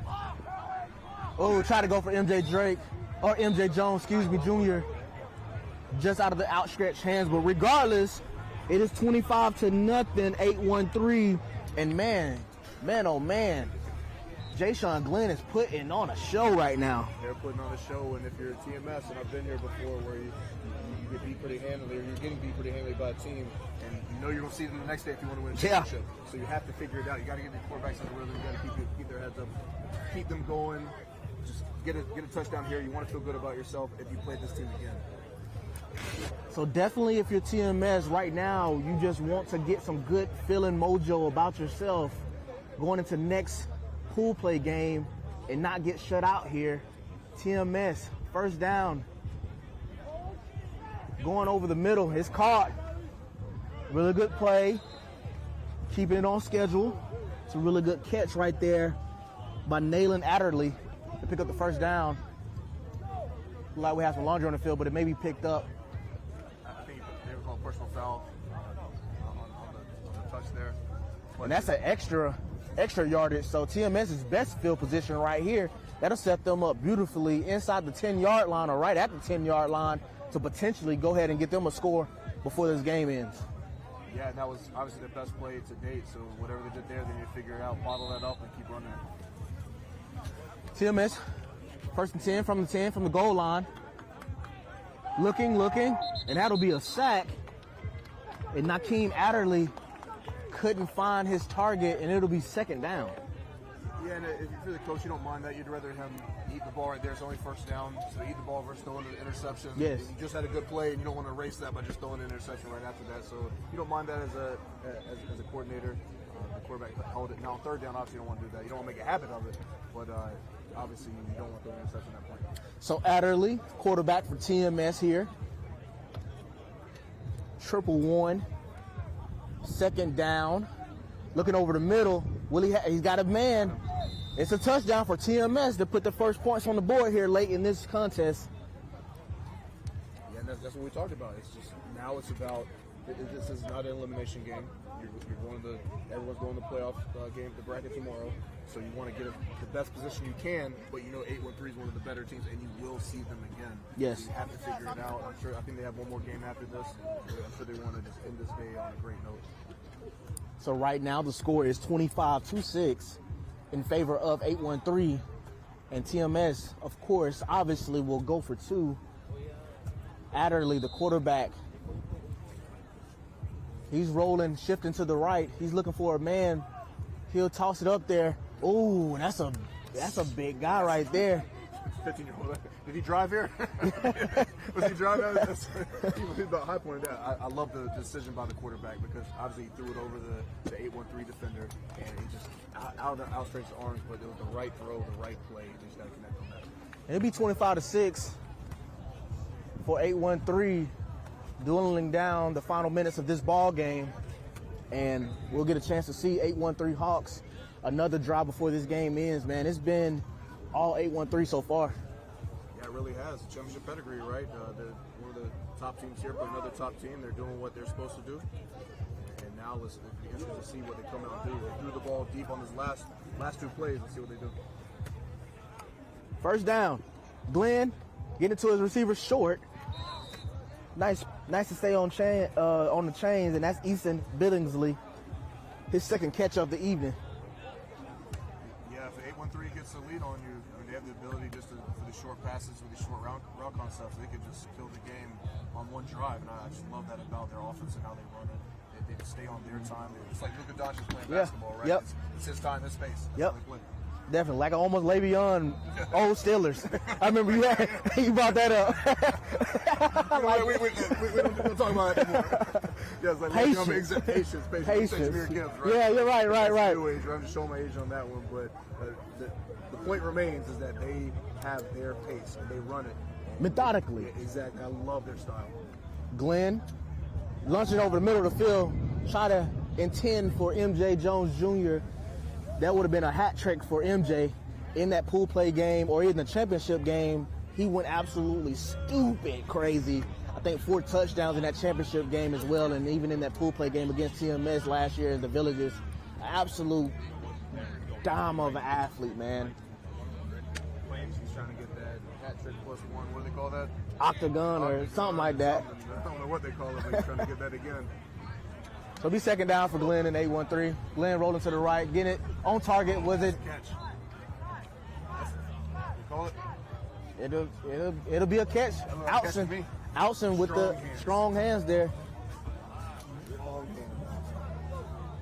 love to see that as a receiver, just going out and getting it as a scout player. You can see the hand strength there, just the concentration is just amazing. That's what you're looking for when you come out here 7-on-7. 20.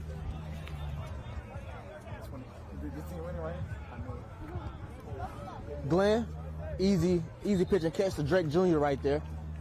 That's what I love about here at 7-on-7. People coming to the booth and saying, "What's the score of this game?" And you gotta love the fan interaction, all that. We got teams warming up beside us. It's an outstanding day. I mean, come up and talk to us if you want to. Yeah, might as well. Right? Might as well. So, shout out your city. Where you from? Right now, it's all 813. It's all 813. That's my phone. It's all 813. It's all 813. And if you're watching the broadcast, appreciate you. Know it's all 813 right now. West Tampa, baby. Glenn firing it over the middle, and it'll be broken up. Really good defense right there by TMS. I like TMS still. The defenders are still talking. They're still sharpening. They're still playing hard. This their fight. That's what you want to see. This their fight. Because you know that tomorrow's the money day. Yeah. You can go 0-3 today. Obviously, you don't want to go 0-3, but you can still win a championship tomorrow. We've seen teams do it. We've seen teams go 0-3 and then come out in championship play on Crown Sunday and win it all. So we definitely seen it, and we've seen the opposite. We've seen teams go 3-0 and then be a first round exit. Yeah, I was talking to Coach today. He's like, "Yeah, we're 3-0, but I want to come out tomorrow." I'm worried now. I'm almost more worried. Don't want to relax. Don't want to relax. So it's second down for 813 and Jay-Sean Glenn and the Hawks right here. Got him. It's a catch. Did he catch it? Did he come down? It's a catch by MJ Jones. What a catch. Third touchdown. He gets a hat trick. And in spectacular fashion. And I'm telling you, if we can get that on the replay, that might be one of the best catches that we'll see at the DR Davenport tournament. We had the same type of catch last 2 weeks ago. I'm telling you, look at this. Look at the ball by Glenn. Look at the concentration. Look at the placement on that. What a throwing catch. What a throwing catch. We got a different angle right here. Glenn looking to the right. It was MJ the whole time right here in the corner of the end zone, and the one-handed snag by MJ Jones Jr. What did you say last 2 weeks ago? 30 for 30? I'm telling you. We're going to tag him again. Tag him again, buddy. Sports Center top 10 play. Outstanding catch. Outstanding throw. And that will do it. 813 in a dominating fashion, winning this contest, this 15U pool play, 31-6. MJ Jones Jr. gets 3 touchdowns. Jay-Sean Glenn, 4 touchdowns on the evening, too. 813 Hawks, AJ Sattinger, man. Some dogs. Can we pull someone up? Can we grab MJ? We got a guy. We need an interview with MJ. Can we call him real quick? Telling you. We got time? Telling you, we need it. If we have some headphones on right now, I'm telling you, like I hand him the mic. Can we audible here? We made a spectacular play. Overall, man, that is probably one of the best catches that we'll see in this tournament so far.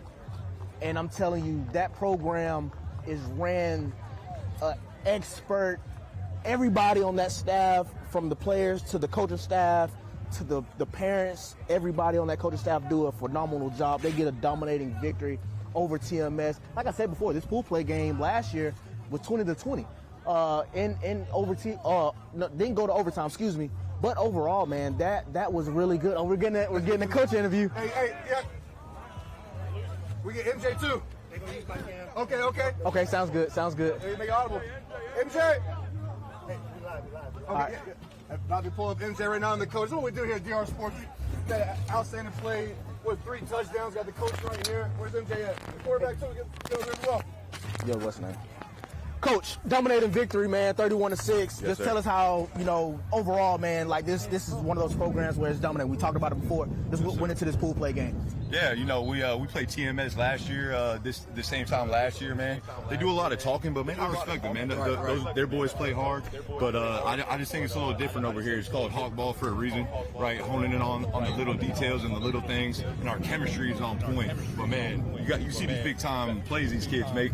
You got to make it. Big time players make big time plays. Baby. And I really want to get into those 2 guys. MJ, we've already talked to him. Jay-Sean Glenn coming onto the scene, talking 4 touchdowns, man. Let's talk to us about, what was your mindset going into this game today? Usually I just try to do what I usually do, was throw touchdowns and usually just complete throws and not try to make mistakes and throw picks. How's it feel to throw it to a guy like MJ Jones Jr. right here? It's really easy. He just catches everything I throw to him. Yeah. Like that last one, right? Talk about that. What'd you see on that last play? Threw it to him. He caught it one hand, ball with it, and somehow got his foot in. And I don't know how that was possible. was very amazing. Man. So talk about that last touchdown you had. That was an amazing catch. Was that 3 touchdowns on the day? Yes, sir. Man, outstanding. Talk about that last play. Coach AJ called it. I had a corner route. I was on the ball. I had to give him something at the top of the route. And then just like threw a great ball. Make sure I got my foot in and catch it. And you guys are used to winning, right? And this is a rivalry game, and it was kind of lopsided a little bit. I'm sure you almost want to shut him out on that. I saw you were throwing it short at first, then you went vertical on him, and that one I think came out of your hand a little funny. Then you went right back to the other side. Just talk about that play call to have faith in your guy there in not a tight game, but in a game that could have flipped if you threw an interception. Yeah, no, always, man. We always want to keep defenses honest by quick gaming and taking the ball down the field, just keeping them on their toes. I never want them to know what's coming. So we'll take you down the field, keep it short, we'll hit mid-range, whatever we need to do. But, man, it's all about these boys. These boys make plays. I just dial it up, baby, 813 Hawks, man, I'm telling you, this is the program for 15U. A lot of these kids was even in the 14U ranks as far as like winning the championship. And like I said, Coach AJ Satterger, one of the best. Congratulations, guys, on this win. But, hey, Sunday, got to keep it rolling. Got to keep it rolling. All right. Thank you, guys. Appreciate it, definitely. Hey, you see what we're rocking too, man. Much respect to DR7. Thank you. Yeah, bro. Thanks, guys. Appreciate it. Hell of a game. Yep. Hopefully we'll see you guys tomorrow. Yeah, later on in the afternoon. For sure. Will this be on YouTube later? Like, do y'all save it on Yes, there? ma'am. Yes, ma'am. Okay.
8U pool play matchup. Fourth matchup of the day. We had some really good ball. 8, 10, 15, and now 18U. CJ Gilbert here with Mark Henry, man. We're about to get started. Man, let's go. Let's get it. You can see underway, man. Look, big ball deep. Off the top here, and that's 5-star quarterback number 12 Dirk there, trying to launch it to his receiver, but ultimately didn't connect. Man, you know what that is, man. It's trying to get the big ball right as you go, man. You know what I'm saying? It's one of those things. It's one of those things that you have to get started right away. You know yeah, definitely. Test them right now. Test them real early. Try to, navigate where the weak spots are. And like I said, man, 5-star power versus Gridiron Elite, really building up to potentially be a classic here. Absolutely. See right here, quarterback scanning the field, diving over the middle, getting it to his receiver, number 9, in the middle of the zone right there, and that pick up a first down. Nice pickup, nice and easy pitch and catch. You want to get your offense in a rhythm early, CJ, and that's what these guys look like they're doing. They're not really in a hurry. They're taking their time. They're testing the defense right now. They tested them early with the big ball. Definitely testing them early with the deep ball, and then overall just picking the shots right there, and really good, nice shot over the middle to get it to his receiver, and that'll pick up enough for a first down. Absolutely. And we'll see that'll be deemed. Got a discrepancy right here. Know if it's a catch or incomplete pass. Looks like it's incomplete, CJ, because you gotta go all the way through the catch, all the way. He didn't. Good defense by the defensive back to play through the football.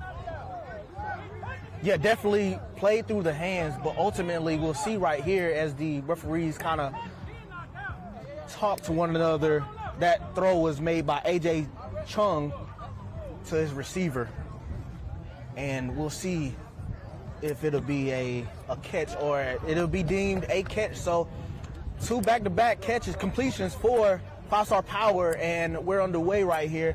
A little bit, maybe 8 yards for the next first down. Well, you got to think that he made a football move after the catch, so good job by the refs to come together and get that one taken Chung care of. Looking to the right, getting it to his receiver, and it'll be caught. Be a minimal gain right there, just 2 yards. And that'll be third down. It'll be third and short, third and about 4. And that was Johnson on the completion or on the reception right there. Be third and about 4 right here for 5-star power. Again, CJ, some of the best talent in the state of Florida on display right here in the 18U matchup. Gridiron Elite 5-stars going down. So third and short, 5-star power, Chung over the middle. It's dropped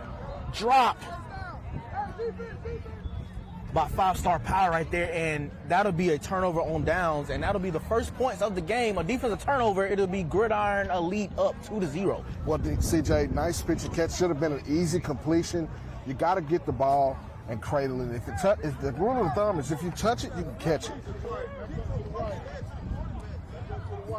So the first time that we'll see Coach Michael Siciliano, one of my favorite coaches in the DR7 circuit, Gridiron Elite, and definitely have a quarterback worth monitoring, Bryson Marbury, 2028 quarterback. We'll get into his information a little bit later.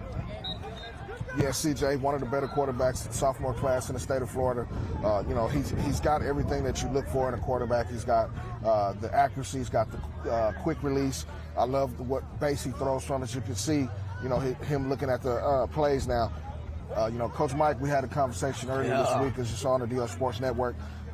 He's one of those guys that you could be the next Noah Grubbs coming out of that Gridiron Elite. Definitely. Second down for Bryson. Easy pitch and catch. That'll pick up a first down, and that was to number 8 right there, Hanaj Williams, class 2027 receiver. And like we said, Bryson Marbury offers from Illinois, Rutgers, FIU, Syracuse, App State, UConn, Purdue, Toledo. Multiple offers. 2028 quarterback right here. Second down, getting to his big tight end right there, and he'll pick up a nice chunk of change right there. You see right there, Coach Mike right there, locked in, dialed in for Gridiron Elite. Nice, confident throw in the middle of traffic. He finds the opening in the seam, and he's right. Right now, he's performing surgery, CJ. Really calm, cool, and collected. As you look, he takes his drop. He gets into his mechanics, rolling out, sees a guy in the back of the end zone. He's looking. Hey, a sack on that one, you got to take what the defense gives you. Don't want to make an interception or, a bad play right here as they're inside the red zone. Don't want to make a bad play. Indeed, it'll bring up second down for Marbury and his Gridiron Elite 18U offense. Absolutely. They're on the move right now. They got a defensive stop, 2 points on the board. Can they cash in right here and take a sizable lead? Second down for Bryson. He's looking left. He maybe have a guy in the middle of the field, and he will. And it's a touchdown for Gridiron Elite right there, and that's 6 points on the board. See what they'll elect to do. Well, as you can see, the arm slot, he changes his angles of the throw, threading it through the defense. That's what you're looking for in the next level. As you can see, right here, the arm slot goes down, boom, right in the back of the end zone. That's high-level quarterback play from the Gridiron Elite quarterback. The arm angles, trajectory, all that good stuff. That touchdown reception was Rashad Ricketts, 2027 receiver. Really good stuff by Gridiron Elite right here. They look like they're lining up to go for just the extra point. Absolutely. So it is 8-0, pending the extra point to go up 3 possessions. We'll see what Marbury and this Gridiron Elite offense got. Man in motion. Looking left.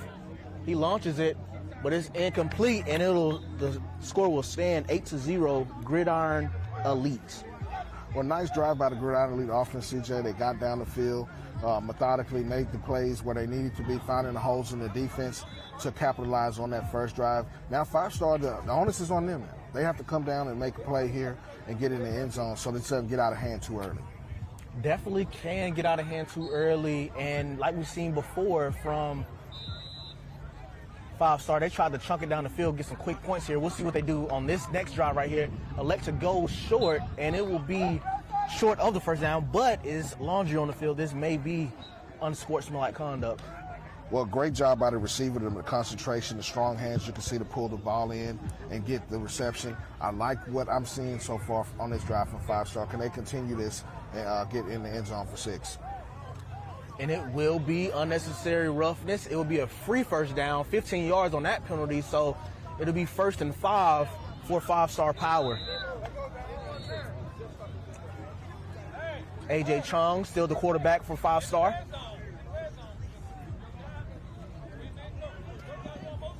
Gets it to his receiver, and it'll be caught by FiveStar Sports receiver. Well, great job by the defensive back. Right there was kind of a bang-bang play. I like the way he broke on the ball at the end. Now, the refs called it a completion, but that's how you play through the football. That's what defensive back play is. I like the way he broke on the football. As you can see, Chung's starting to get in the rhythm here, CJ. Yeah, AJ is starting to get really in rhythm. This is the first time being them in the low red zone, second in about 4, getting over to his receiver. Same receiver, number 5 there.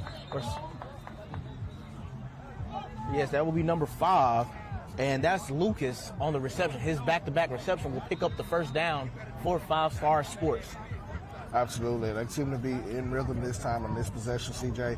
You only get 3 to 4 possessions in a game with a 25-minute time period. So this is the time that they need to go down and capitalize, because Gridiron Elite look like offensive there in a pretty good rhythm. 8-0 for Gridiron Elite right here. Can FiveStar Sports cash in? A.J. Chung looking over the middle. And he'll get it to his receiver, but it's dropped. So to bring up second down for FiveStar. Good throw. The receiver was just out of his reach. The ball there, as you can see, trying to make it in the back of the end zone there. FiveStar is on the drive, but they got to capitalize here. Gridiron Elite with the early lead, CJ. This is an important possession. Important possession indeed. Is third down. Gridiron Elite can get 2, 3, or 6 if they get a pick 6.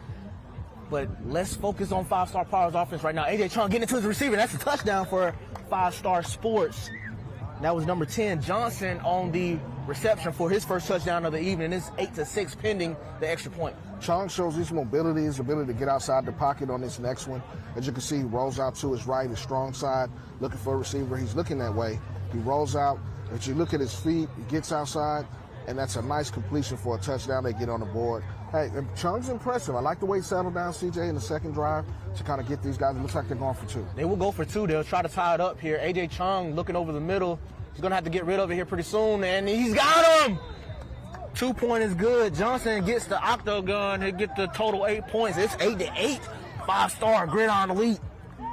Great reception by the receiver there. As you can see him making himself available. Hands catching the football. CJ, we talk about these things, what they're looking for, what colleges are looking for. That's what you're looking for. Are you an available receiver?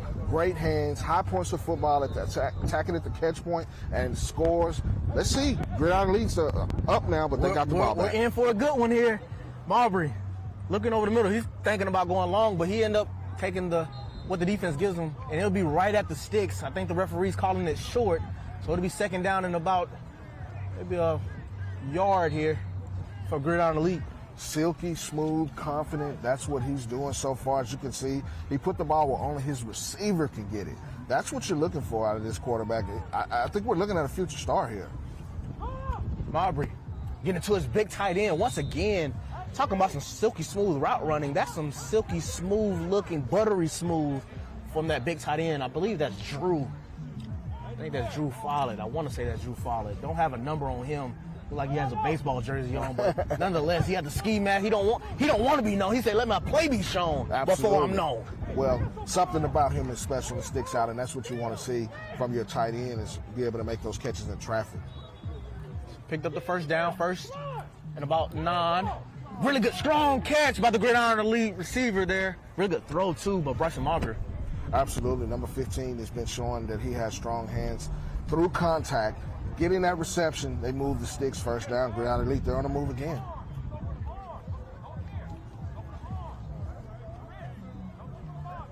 So it'll be second and short right here for Gridiron Elite.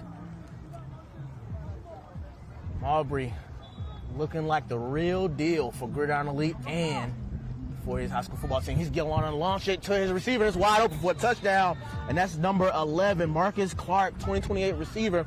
Easy pitch and catch right there for the Gridiron Elite. He's on fire, CJ. First 2 drives look very, very calm. He goes through his reads and progressions very quickly. This is the reason this guy's one of the top sophomores in the state of Florida right now. He's getting national attention. You mentioned the offers already. This is what it's all about. It's exposing the unexposed. You're seeing these guys on the DR Sports Network down in Davenport, the road to the crown. 18U division, CJ. It's about to be really, really good here. So right now, pending the extra point. And it's wide open once again. And I'm telling you, they're confusing them on the pick plays and the mesh concepts. And that's a really good ball pitch and catch by Marbury right there. As you see my guy, Coach Mike Siciliano, giving the thumbs up, man. Shout out to him. If you go on the DR Sports Network YouTube channel, you see an interview where we talk about these things. We talk about the Gridiron Elite program and some of the guys, as you see, the guys celebrating the score. Gridiron Elite up in this particular matchup. This is pool play, but hey, Crown Sunday is where it's at, CJ. This is what these guys are building for. Pool play important as points get put up, and I think Gridiron Elite showing that they're going to be one of those teams to look for on Crown Sunday. So another drive by 5-Star Sports right here. AJ Chung getting it to his receiver right at the sticks. It'll be short, about 3 yards here. You can tell right now on the sideline, 5-Star Power coach is getting after it, trying to get them locked in for this next potential drive that they have to face, knowing that Marbury's on the other side of this, down 15-8 right now. Chung, second down for 5-Star. Looking over the middle, taking what the defense gives him, and this will be another set of first down. It'll be first down from about the 25-yard line for 5-Star. Well, Chung is definitely picked it up, man. You can see that, you know, he's got his confidence up. He's got his rhythm now in this third drive for 5-Star Sports. I mean, CJ, you got to get in the end zone here to put the pressure back on them. And definitely, and that's exactly what I was going to follow up with, Mark. We'll wait after this. Chung, look over the middle, and it's wide open in the zone. And will it be a touchdown? It'll be touched short, but nonetheless, it'll be picked up enough for a first down. It's first down and 2 yards inside the goal line here. Absolutely. You mentioned Chung. He's starting to heat up a little bit. Nice play inside the red zone. They're moving this football. Can they punch it in? That's the key. They got to get a score here. So first and goal from a 2-yard line. Chung looking over the middle. And it's caught, but will it be in bounds? We're trying to decide it. Will it be Let's go to the replay and see. I believe it was out of bounds, but definitely let's try to get a replay right there because that was a rocket shot by Chung. As you can see, backs up, right down the middle. And man, oh great man, that's angle right there by the DR Sports Network. Man, shout out to the guys behind the scenes. That's a great angle of it. Shout out to my guy Walt up there. I know it's breezy up Here's there the getting them backside shots. view of that. Boom, and you can see it right in the back of the end zone. Hey, I don't know. That's tough. That's a tough one. We'll run it back. Now the big thing on Crown Sunday is you can challenge that. Definitely so. That'd be a play where they'll come back and challenge it. Absolutely. It'll be second down and short right here for Chung and his 5-star offense. Can they push it in? Chung rolling to the right, got a man down there, and it'll be caught by Johnson. His second touchdown for 5-star. Man, Johnson has been on fire. His second touchdown, his ability to get off the ball and get open is really, really working well. He and Chung seem to be in sync, CJ. Great pitch and catch down in the red zone. And they will elect to go for one, only down 7, so this can potentially tie the game once again. We'll see what we're talking about right here from 5-Star Sports. Chung, 1-point conversion. What will he do here? Easy. Get it to his receiver. That's what he'll do. It's 15 up. Well, Chung's looking a lot better since that first drive. I think he's a guy that you've got to look at going into Crown Sunday at the quarterback position. That's going to be prominent. I like what 5-Star Sports is doing here. These guys have really picked up the pace. The offense is in sync now. Defense has to come up with the big play now, CJ, in order to get that gridiron elite offense off the field. And that was Jawan Robinson, 2028 DB, playing offense a little bit, has offers from West Florida, Ball State, Georgia Southern, and many more. Definitely an athlete to watch. But this is going to be a classic. It's 15-15. Halfway to go in this ball game. Marbury pump fakes. He's going deep. Will he come down with it? It's all the way out there. He's outstretched. And it'll be incomplete. Man, that was a moonshot by Marbury right there. Well, you can see why this guy's turning into one of the elite prospects in the state of Florida. The big ball over top. Just started out of the reach of the receiver. But, hey, I like the way he was thinking on that. He saw an opening, and he almost connected for 6 there. You can see that this guy has the arm talent and the moxie to get that thing right on his receiver. And I'll tell you one thing. I talked to Coach Rob about this, too. The elements, the weather, the wind is to the backs of the DBs. So for Marbury to launch that ball and it be kind of almost in point of the breadbasket of the receiver is really telling his arm strength. Second down for Gridiron Elite Marbury. Little handsy right there by the 5-Star Sports defender, but it won't be called. It'll be third down for Gridiron Elite. Pivotal down for Gridiron Elite right here. 5-Star Sports has to get these guys off the field. This is the first time the defense has started to stand up. You can hear the coach in the background telling them, hey, this is the money down. This is third down. This is crucial. Know where the sticks are and keep these guys in front of you. This is points on the board for 5-Star Sports. You're thinking, let's get off the field. Let's get an interception. Let's get something going for A.J. Chung and this offense. Let's turn offense, or let's turn defense to offense here. Absolutely. They got to get these guys off the field. Get some momentum right here. Third down. 3rd and 15 for Marbury. He's pump faking. He's looking over the top. He's trying to head over the top. It's overshot, though. That's 2 points for 5-Star Sports. They now take the lead 17-15, but it's a flag on the field. Check the flag and see what's going on. But, hey, I think that was a great defensive stop for those guys. We have holding on 5-Star Sports, and that'll be a free first down for Gridiron. Well, when you're playing defense, and you got these guys where you want them, you cannot give up these type of plays with a crucial penalty with the time winding down, CJ. Man, that's one of those plays where you're like, man, we was just about to get off the field, try to get some execution on the offense. We were doing really good on offense, and overall, man, it's really, automatic first down, holding. And actually, it'll be a replay of down. So no first down, a replay of down right here.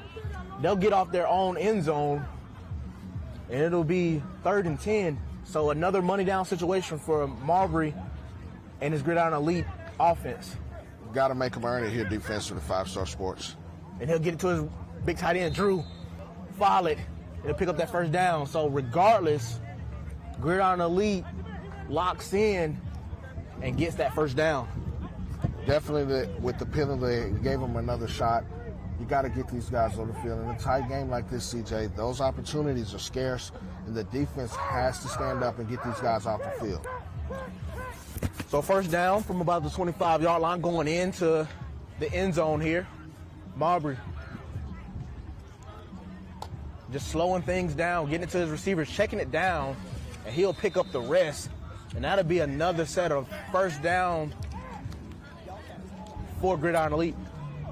Absolutely. Great pace by the offense, as you can see. They're trying to take advantage of the opportunities that they're getting. That penalty is looking right now as a crucial play here in the latter part of the game, CJ. They got to get these guys off the field. You got to have the FiveStar Sports defense has to step up right here. They have to get off the field here. Marbury looking left. He might be looking for Drew here. They throw it underneath to his receiver, and that's number 11, Marcus Clark. Once again, he's had a touchdown last drive.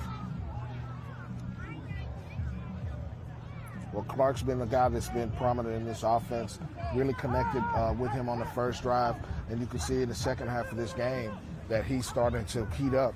I mean, you got to look at opportunities this defense has to stand up here to get these guys off the field. It's not over, but they need a turnover right here, CJ. They need momentum on their side. It seems like Gridiron Elite has all of the momentum right now, and Coach Mike is in control of this offense in this game, along with Bryson Marbury. He's looking at his receiver, Drew Follett.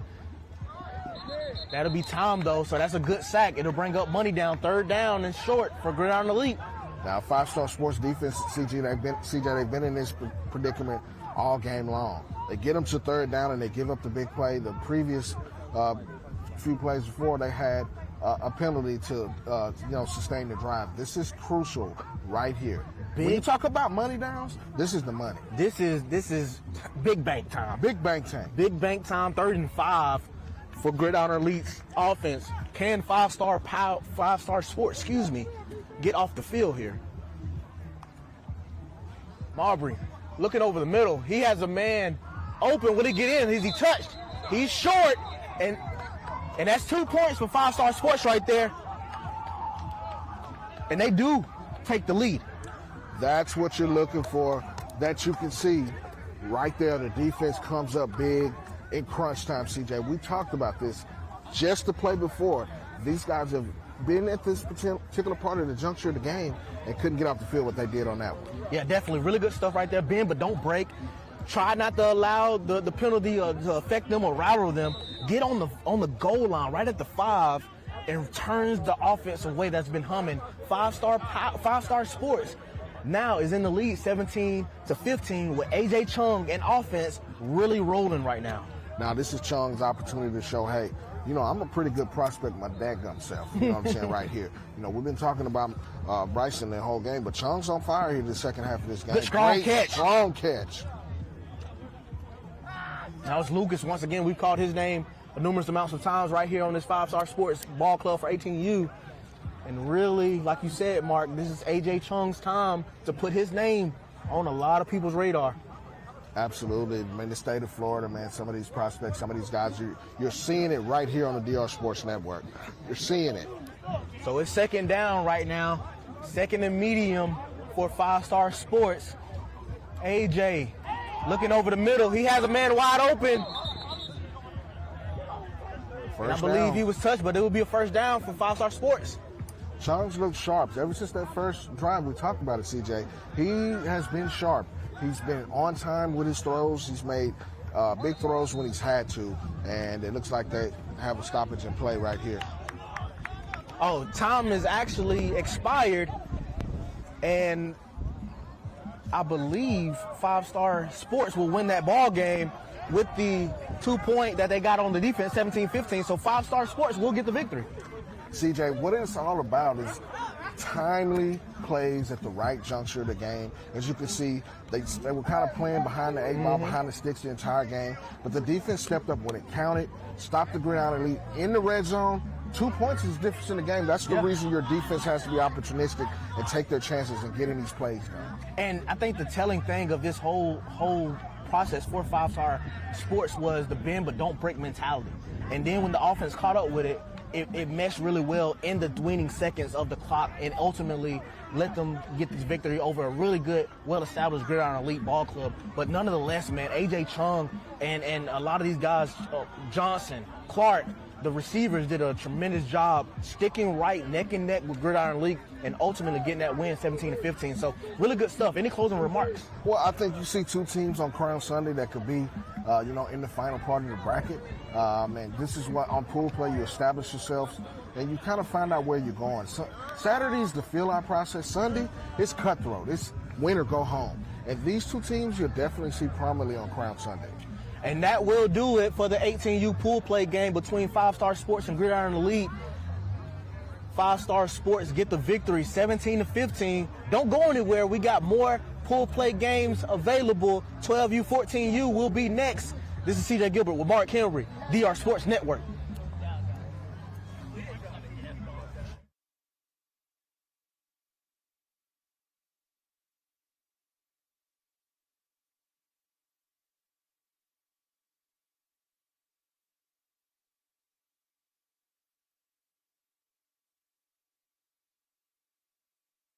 Hey everyone, welcome into the Platform Great Plains podcast. DR7 starts their season January 17th and 18th in Houston, so make sure you get on Zorts to get registered. Tonight, since we're starting our 7-on-7 season, I have a very special guest, Team Elite All the Smoke, Kareem Evans. Thanks for coming in. Thank you, Buckets, for having me. Yeah. So, again, I'm in the Midwest. But when I go down to Florida, I love to watch the Florida Speed. And when I went to the tournament down there, you guys took care of business down there. Yeah, no, the organization did a great job. We're blessed to have some of the best athletes in the area, some of the best coaches, and you got a chance to kind of see it all come together. Yep. So why don't you tell us more about you, what's your past coaching experience, and how did you get involved in the 7-on-7? Yes, sir. So it's kind of a long story. Back when I was probably like 19 years old, I was coaching youth tackle football here in the Tampa Bay area. The group of boys that I was coaching at the time, they were 9U. And during the off season, they asked me if I could start up a flag football team. So in the midst of doing that, didn't have a team name. It was a 9-year-old named Jordan Oladokin, who's now in the NFL. He said, what if we call ourselves Team Elite? And I was like, okay, we'll rock with that. Went out to Walmart the next day, bought some shirts and spray paint, and we did our first tournament that weekend in Team Elite gear, I guess. Mm-hmm. Then fast forward, all of those boys aged out, and I started coaching youth tackle football again. And the boys that I met during youth tackle football, they were asking me if we could start flag football back up. Did that. Those boys had a lot of success. And then once the flag season was over, they asked if we could do 7-on-7. I had no idea what I was getting myself into. Again, I'm blessed with, the athletes that I was surrounded by and the coaches that I had by my side. And we started up 7-on-7, Team Elite 14U. Those boys had a ton of success right out the gate. The culture that they built was pretty infectious and contagious, and a lot of people caught on to it pretty fast. So we grew really fast in a short period of time. So with that being said, we went from our first tryout of having only 17 people and everyone making a squad between 3 teams to the following year having over 400 kids show up to the organization and having a team in every age group. So this is year 4 of Team Elite. We have a 8U team, 2 10U teams, 2 12U teams, 2 14U teams, a 15U and an 18U. Great. Yes, sir. So, does Team Elite All the Smoke have a mission statement that when athletes come to you, you say this is what we're about, like graduation rates or what is your mission down there? The mission, it really is, getting these young athletes to recognize how blessed they are, what they've been blessed with in their skill set and how far that could take them in life, not just on the field, but off the field.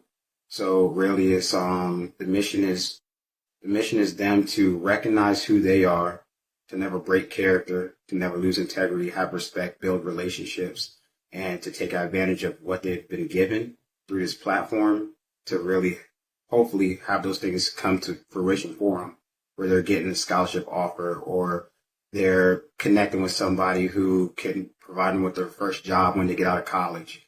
So, yeah, it's much deeper than football over here. Yeah, yeah.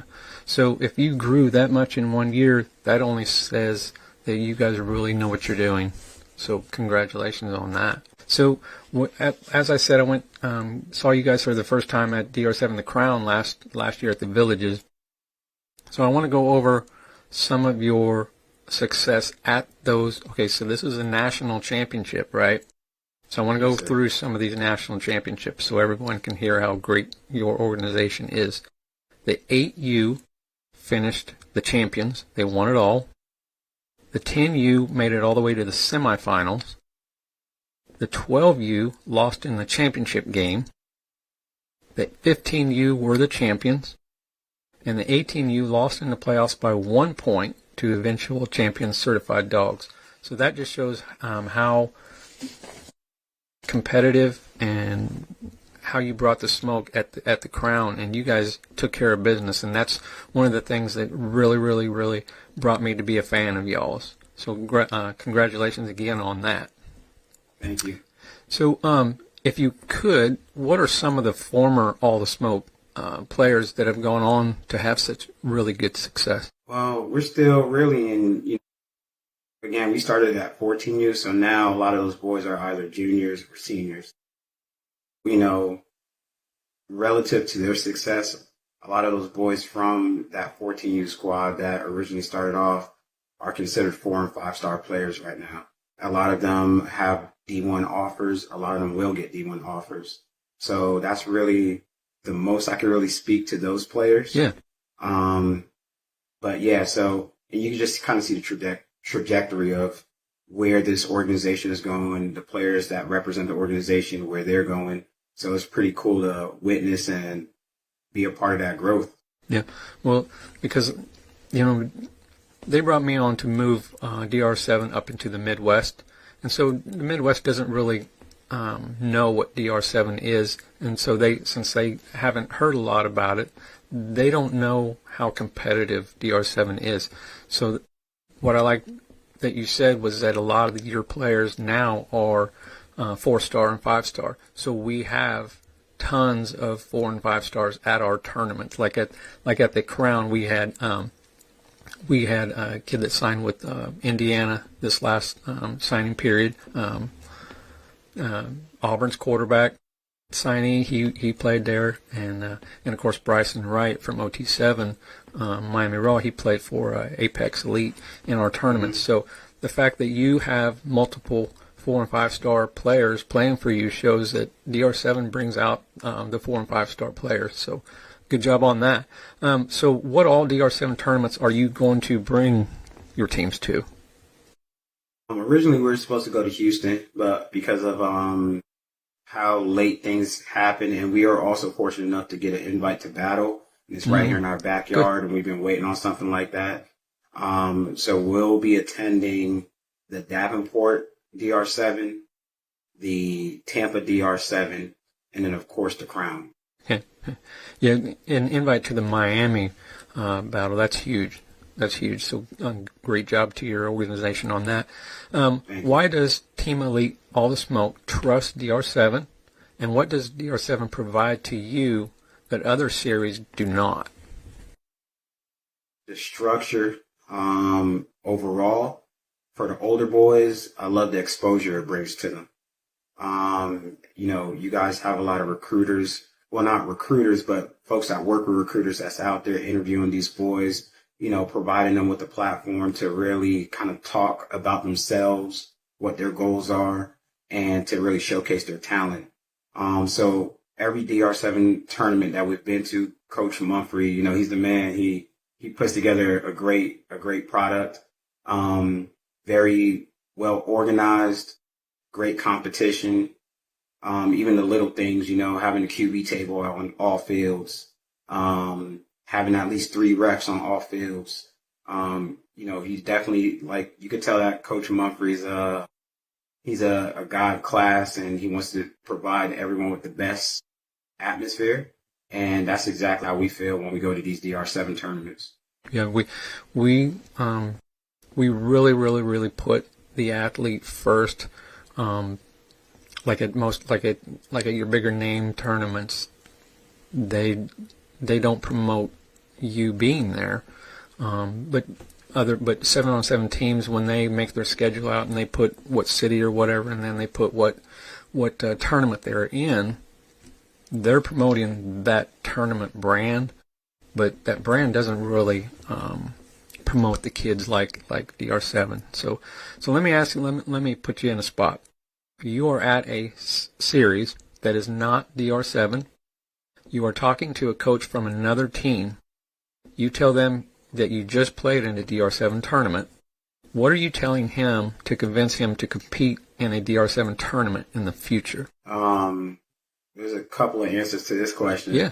If they're from Florida, I tell them if you want to go out there and really experience a different type of atmosphere, you got to go out to a Texas DR7 tournament. You want to talk about adversity and having these boys get one of the best experiences, that's something that they should definitely attend. The next thing I would say is that DR7 is comparable to any top tier tournament that's out there. This will be our first time in battle, so I can't really speak to battle, but it's arguably the best tournament that we've done. And we've traveled quite a bit, and we'll always lock in with DR7 for at least 2 to 3 tournaments per season. And we appreciate you because, like Mumphrey and I and all the groups say, once you're a DR7, you're family. So let's get to the meat and potatoes of this. I want you to go and take as long as you want and talk about as many of your players that are going to stand out at the tournaments this season that DR7 needs to look out for, college coaches need to look out for, and tell us some of the players that we need to look out for. Absolutely. I love all my young athletes here in this organization, so I'm going to speak right from the bottom right up. Go ahead. Starting with our younger teams, right, like 8U, what a special group of boys those were. What great coaching staff. Those boys now went up to 10U. They have a team that if this team stays together, God knows what could really happen. Their quarterback, Blake Nixon, elite. They are the epitome of the word elite. So you got Blake Nixon, you got this kid named Brian Anderson III. He is unreal. Reminds me of a little mini Barry Sanders. He's unreal. You got Cam, you got Mac, you got just a whole slew of athletes, Sammy, a lot of athletes that you could kind of see the work that they put in is definitely going to pay off for them once they get to, high school. The athleticism, the work, the dedication that they show at this young age is something you don't really see too much in, kids that are single digit aged. Mm-hmm. So to see it now, and you're going to see that all come to fruition, is going to be a fun thing to watch. Yeah, they take it seriously. They breathe football. So it's a lot of fun. Now going into like our 12U team, we have 2 teams. Our team that's like older, closer to 13-year-old boys, that's going to be a really good team. Look out for the quarterback, Raymond Murray, and he has some pretty special weapons around him. A kid named Josiah Ramos. You got Priest. You got Talib. You got a lot of special weapons around him. Now our 14U teams, we have 2. The 12U team that you saw at DR7 that lost in the championship, they just moved up to 14U, and then we have another 14U that's older. Those 2 teams right there, I wouldn't be surprised if it's Team Elite playing against Team Elite in that division. And I love those. Yeah, you want to talk about just a special group of boys with amazing coaching. Really can't beat that. And you can't beat that atmosphere when 2 teams from the same organization play each other in the championship game. Oh, you can't beat that atmosphere. It's cool to see. Yeah, both 14U teams are really, really good. One of the 14U teams, they have Blaze, who's a battle sponsored athlete. His name is, we all call him Blaze. I know. So look out for him. Big time name. He's one of those kids that already has offers in, middle school. And then on our younger 12U team, a whole bunch of 6-footers already. A lot of those boys, they're going to be the face of this organization here shortly. Got one that his older brother was, a part of the first ever team elite squad named Xavier Clemente. Now it's his little brother's turn to kind of shine at that same age group. Elias, you're gonna see him a lot. He's for the cameras. So Elias Clemente.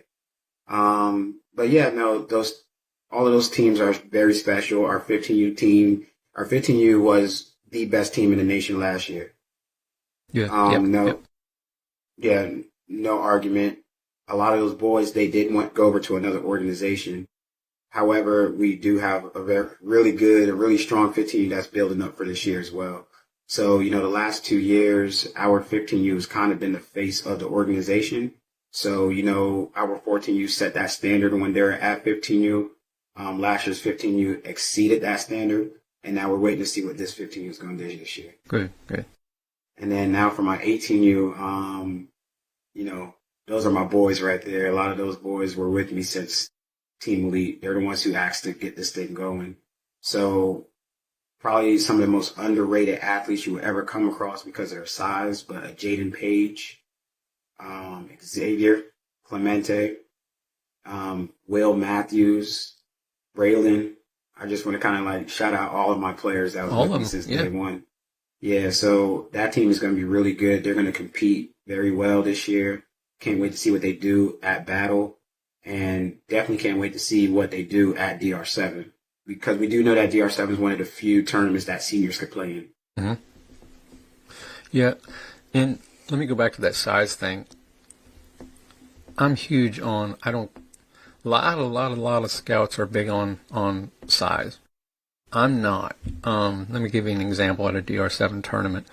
There was a large a D1 size corner that was a Syracuse commit playing in our tournament last season, and he talked. He was D1 size, but he talked. And he went up against a wide receiver that I can't remember what team he was for, but he was just a normal size wide receiver. He wasn't big or anything. This guy torched that DB. Size to me, it's the size of the heart that matters the most. I mean, you see lots of good size D1 size players that size, it just doesn't matter a lot. At least it doesn't to me when I scout. So let me ask you. So you say you're going to the Miami Battle Tournament. So what I would like for you to do is I want you to go down there and win it all in all divisions, bring home all the titles, and then when you come to DR7, when we scout your guys and we do our write-ups and we do our interviews, that way we can say this young man took home a trophy from Battle in Miami. So I want to wish you all the luck down there in Miami, but also I cannot wait to watch all your guys compete at DR7. And I do very, very, very much appreciate you. Again, you and your coaching staff and all your kids, you're a part of the DR7 family, and want you to know that we appreciate you and your organization so much. Thank you, sir. We appreciate you guys. Absolutely. All right, well, I'll let you go, but thanks for coming on, and I appreciate your time. Likewise. Thank you. Take care. Bye-bye. Thank you. Bye.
Good afternoon. I'm Adam Sandoval. I'm here with Coach Rob. Yes, sir. Rob, first broadcast with you together, man. This is going to be a fun one. I can't wait. We got a 12U matchup between 24K Gold and Apex Elite Stealth.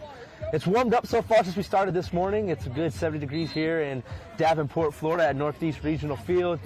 And, I mean, we're already halfway through the day. We're getting down to the second half, the nitty-gritty. How are you feeling today, Rob? I'm feeling good. It was cool this morning. It's warm now. I got the sunblock on, ready to go 12U football. I mean, I saw the teams throwing it around in warm-ups, fired up to see what they got coming out. I mean, 12U is that age group where they really start stretching the ball down the field, so I'm fired up. Yeah, this is a great 12U division. Earlier today, I was able to see Apex Stealth perform in their first pool play game. It was a close game. They fell short by 4 points, but it came down on the last final drive. But these guys can compete. Some good players to look out for. My top player is Dom De La Corpo. He's a defensive two-way player. He had 2 interceptions in his previous game and a couple of receptions on the offensive side. His 24K team is a household Florida team. Amongst all age groups, they're always competing in a championship. So what about these Florida teams do you got to say that represents the state? I mean, the 24K is one of the best-known 7-on-7 teams within the whole nation. From top to bottom, you look at their 18U all the way down if they got 8U, nothing but great athletes, great coaches. They always got the best drip walking around. They look outstanding. They look the part. They play the part. You can see the coaches. They got all the water, all the Gatorade ready to go. It's one of the best elite programs here in the state of Florida. I'm excited to see what they have here on the 12U level. Yep. All right. The 12U level is about to begin here. Our broadcast of the day, coin flip is amongst us as we decide who is on offense first. Rob, we've been here most of the morning so far. Just talk about what have you seen significantly throughout the tournament this weekend? Well, it's been the high-level quarterback play, really the intensity of the competition. People are out here really competing. I just watched the 18U game. Obviously, the competition was outstanding. I was watching 15U in the younger ages. Everyone's competing. Defense is really coming to play. You got to get off that early start. The first play is always key. All right, we've had a full slated day today. Again, we're in the second half of the day. We're almost completed with our broadcast. If you look at the broadcast schedule, we're on our second to last game with 24K Gold and Apex Elite. Following this game, our finale is in the 14U Village, which is the Villages Gold versus Tampa Flex. We have coverage all weekend on all platforms, on Twitter, Instagram, and on our website. Be sure to follow the platform online as well. We have scouts all over this tournament all weekend long, trying to expose the unexposed as we get ready to start here. 24K Gold and Apex Elite. 24K Gold has won the toss to start on offense first, and here we go. Quarterback takes the ball off the snap.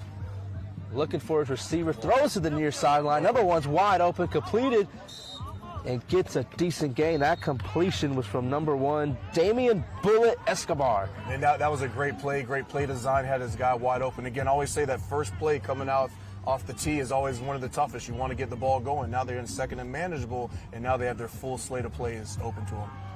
All right, offense lined up again. 3 receivers to the left, 2 to the right. In 7-on-7, it's all skilled players, just receivers and quarterback. Quarterback looking, skating the field. Good catch. Throws. What a grab by number 6. Completed with the spin move. Jalen Kelly with the completion. Wow. And back-to-back completions for the quarterback, Parker Rojas. Wow, I mean, we talked about 24K, the elite program they are. You can just see they're throwing the ball all over the place right now. I mean, they're 2 for 2 passing, got the first down, and they're driving ready to score. About 1st and 10 to go, 1st and 9 for 24K Gold. Puts a man in motion from left to right. Quarterback dropping back. Rojas looking, lets it fly. It's completed after maybe a yard or two. Number 22, Trenton Brundridge, gets the completion. I really like the quarterback's decision there. It looked like he wanted to go deep on that outside number 1 receiver who was running the post. He ended up checking it down. He wasn't comfortable with that pass, which was probably the right idea there, and he checked it down to his guy on the drag. Great job from this 12U quarterback, already progressing through reads pretty quickly to make a completion. Rojas takes the snap, drops back, looking across the middle, and is going to take the 4-second call.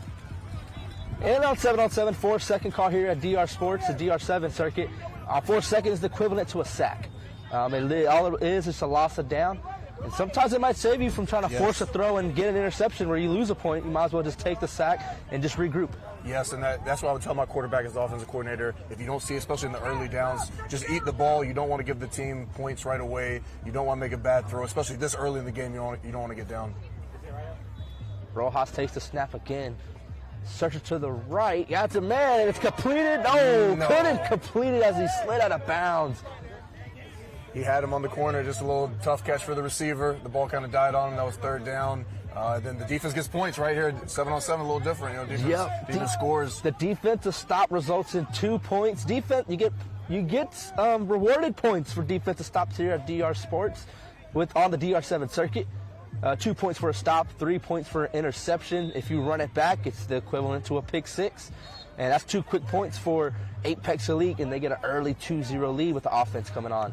Apex Elite looks good so far. Defensively, they locked in, they held them down, got the points, and now they're going to try to double up right here, get a touchdown, and then get a conversion. Next thing you know, you're up two possessions. Apex Elite, led by head coach Cedar Thompson and assistant coach Kevin Schrader. They're from St. Augustine, Florida, about 45 minutes south of Jacksonville, right off the coast. So, again, kind of more like a home, kind of have a home field advantage feeling, if you like. Good, well, he's going deep, good throw. And is it intercepted? It is intercepted. It is. What a play by that young man, by the safety there. And the taller receiver there, ball hung up a little bit. He comes down with it. What an amazing interception from that young man. So now they get points, and defense coming through right now. If on the DR7 replay you saw, they went for it on the first play, and it went intercepted. And 24K gets those points back. That results in 3. Now they take a 3-2 lead with their offense back on the field. You mentioned St. Augustine. St. Augustine has a lot of great football up there. That area is rich with football tradition. With them from St. Augustine, I said it might have feel like a home field advantage, but here for 24K, they're residing a lot of players out of Orlando as well, so a lot of family and friends here to support 24K Gold program as well. Rojas takes the snap, drops back, throws across the middle, has a receiver, number 1 with the catch. Damian Bullet Escobar once again with the big gain. What a throw by that quarterback there. You mentioned 24K is based out of Orlando, but they got kids probably coming from all over the state if you look at it, right? I mean, this is a program that I'm sure they have even national guys coming. It's a national program. It's a great program here. It's a great throw by the quarterback. He really read the defense on that one. All right, first and medium to start here. Only about maybe 5 to 6 yards to the next first down. Rojas takes the snap, throws back across the middle again. Did he finish it? No. Towards the end when he turned. Couldn't complete it. That was targeted right into the end zone. Would have been another score for 24K and their first touchdown of the day. But now we got second down coming up. What it looked like from here is a little bit behind, but receiver, you still got to catch it. The quarterback throws you the ball. That's when you come back to the sideline or come to the quarterback and say, my bad, throw it to me again on the next play. Rojas with 3 receivers to the left, 2 to the right, back across the middle. Just out of reach, but almost intercepted with the defender in the back of the end zone. Yeah, as a defensive coordinator, you're thinking tips and overthrows, but if you're the safety on that one, number 4, you got to come down that interception because then you can flip the play there and go up on this game. So after the first play, big first play to have a decent first down, now they're facing 3rd and short now. Have a chance. Apex Elite has a chance to get some points back. Rojas looking, goes to the right side. What a catch! What a catch! The defender was there. On top of the defender, toe taps it. That's a touchdown for 24K Gold. What a throw and catch on that one. 3rd down. They didn't want the 3rd and short. They took the whole thing on that one. You check the DR7 replay. Rojas throws a perfect ball right over the receiver, number 7 for 24K Gold. And that's our first touchdown of this game. Going for 1 point on the extra point try. Rojas rolls to the left. Goes back to the corner. Has a receiver. One-handed! Oh, just out of bounds. What? Even with that, what an impressive catch on that one. What a try by Lennox Gill. One hand just couldn't get the foot down. It looks. Look at the DR Sports Network replay. Nice job, guys. Good ball by Parker Rojas, but just a tad outside. Just down. As a defender right there, he did the right thing. Used the sideline as extra help there. Kind of pushed him out. Made sure he stayed out of bounds because that could have been a highlight catch there. Great catch. Great defensive play as well. Well, with that score, after the interception, 24K Gold goes up 9-2 on the score. Apex Elite with the ball now has a chance to either tie it or take the lead with this drive.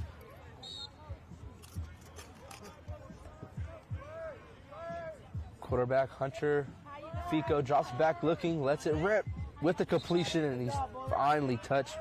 Connor Weaver on the completion across the middle. A decent gain on first down. Now you have a second and more manageable before you start thinking about a third down threat. Yeah, he's getting close to that 4 seconds there a little bit. I mean, I was waiting for that timer to go off. Yeah, after the first or second check or pump fake, you start looking at them. And a lot of coaches look at that ref asking for 4 seconds. I would say something and say, Coach, ref, there's no way he looked off 3 different people, but he stayed locked in. All right, Fico with the throw back across the middle. What a line. Good throw. He's looking deep. He looks like he's wanting to throw it deep on almost every play, but that was a great throw there and a great catch. It's not easy to catch in traffic. Completion by Jeremiah Castillo. It was ruled short, so it's a 3rd and 1 for Apex Elite Stealth. Lining up, 24K Gold defense. Looks like they're trying to press. They don't want to give up that yard. He got outside. Fico's looking deep. Looking, lets it fly. Did he get it off? No, 4 seconds, and it did fall incomplete as well. That's a turnover on downs. Good stand by 24K. As they take the lead, add to the lead, 11-2. That was a great defensive stop there. It looked like they went tight formation there. He had what he wanted on the outside, on the side close to us, which was the left side. He had a guy run, looked like out and up, but he was open on the out, then he was open on the up. Whenever you go tight like that and you have all that space to the sideline, that would be definitely my first read if I was a quarterback. Great execution by the defense there. They all came up, probably added a little bit more pressure on that offense to force a play, and it cashed out on them. And now 24K Gold has a significant lead back on offense. Parker Rojas at quarterback again. Lets it fly on the first play. Got a complete. Oh! Had it in his hands. Couldn't finish it on the way down.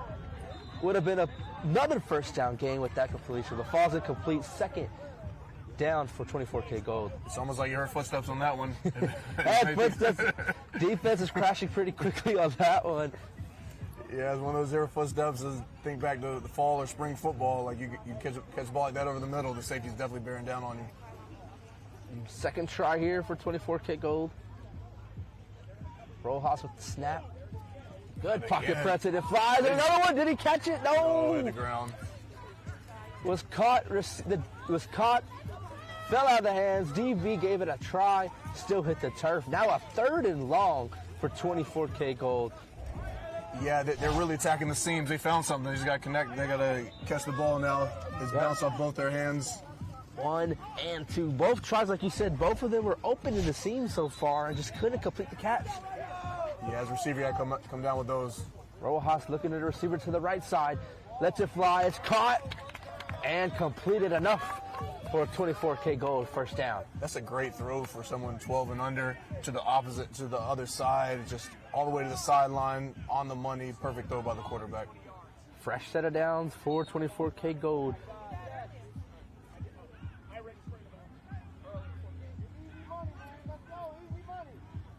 Rojas looking for his receiver.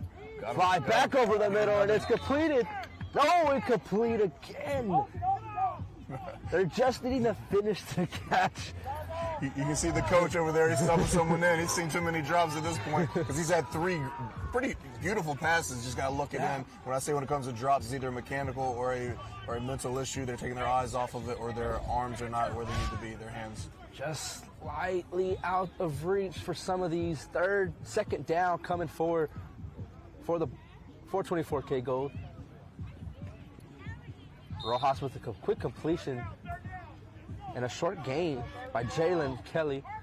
It's going to bring a 3rd and in this situation, it's still a 3rd and long. It's a 3rd and long. They've almost completed a bunch of 3rd longs. But if you're Team Apex Elite Stealth, you feel you're in the game. They're dropping a couple of footballs. We just need to capitalize on what we do.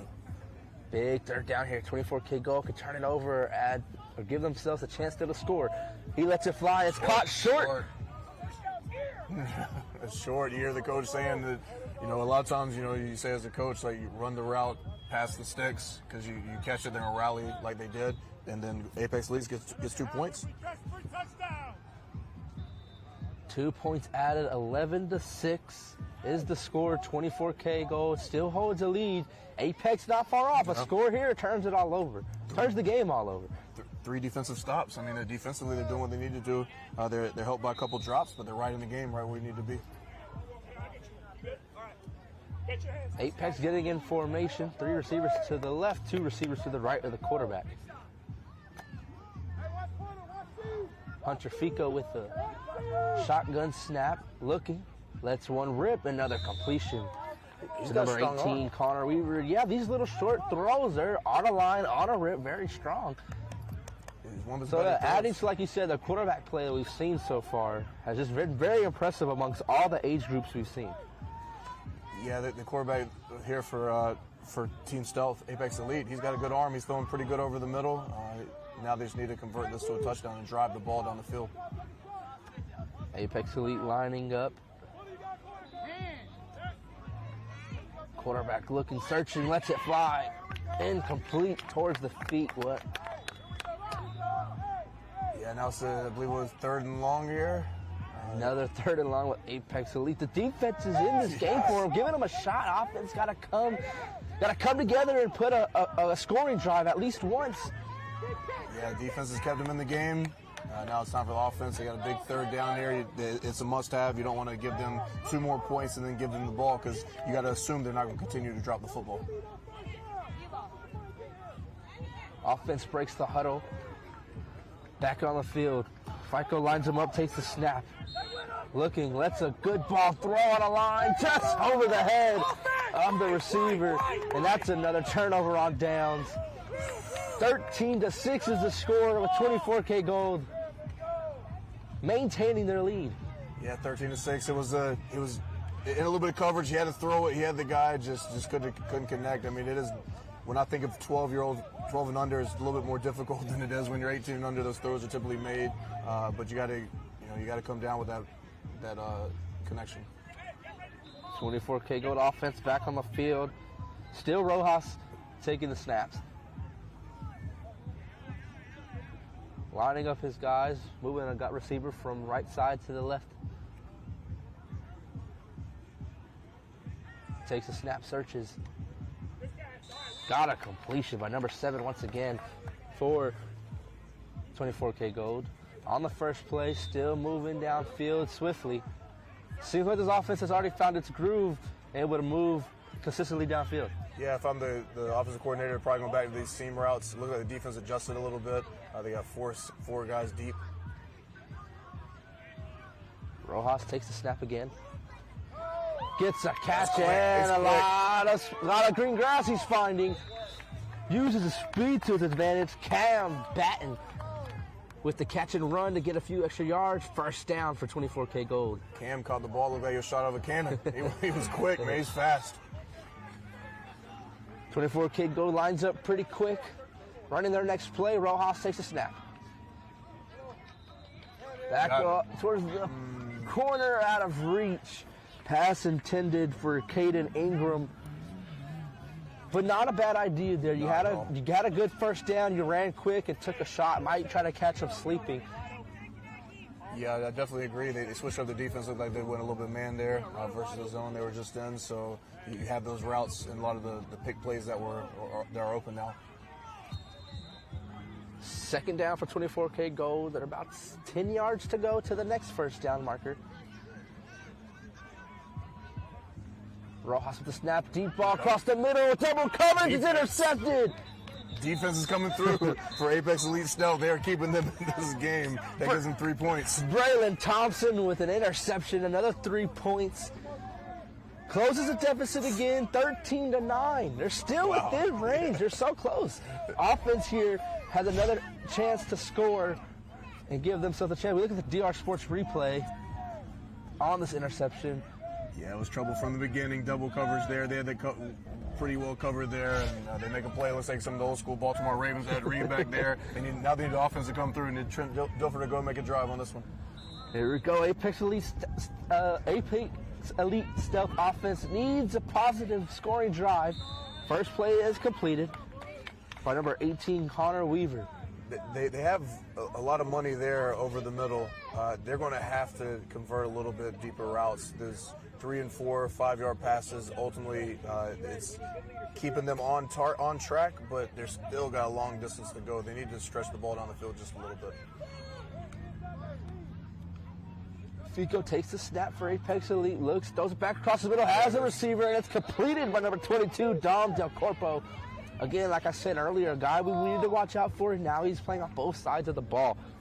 That was a great call by the offensive coordinator, a great throw by the quarterback, and a great catch. It's just a little bit deeper than what they've been throwing it. The middle's been open for them. They just got to keep on going back to that well because they found a little issue with the defense.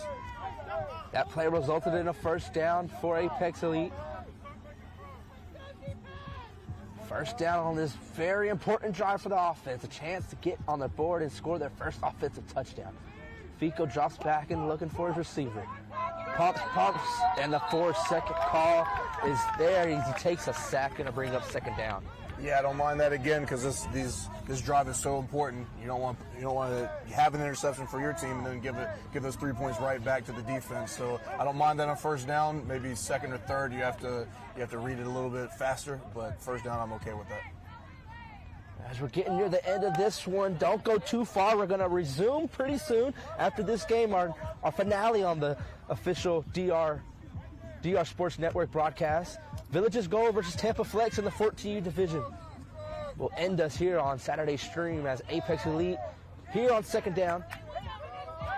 Fico rolls to the left side, has a receiver open, completed. Great and play I think there. enough, they mark him for the first down.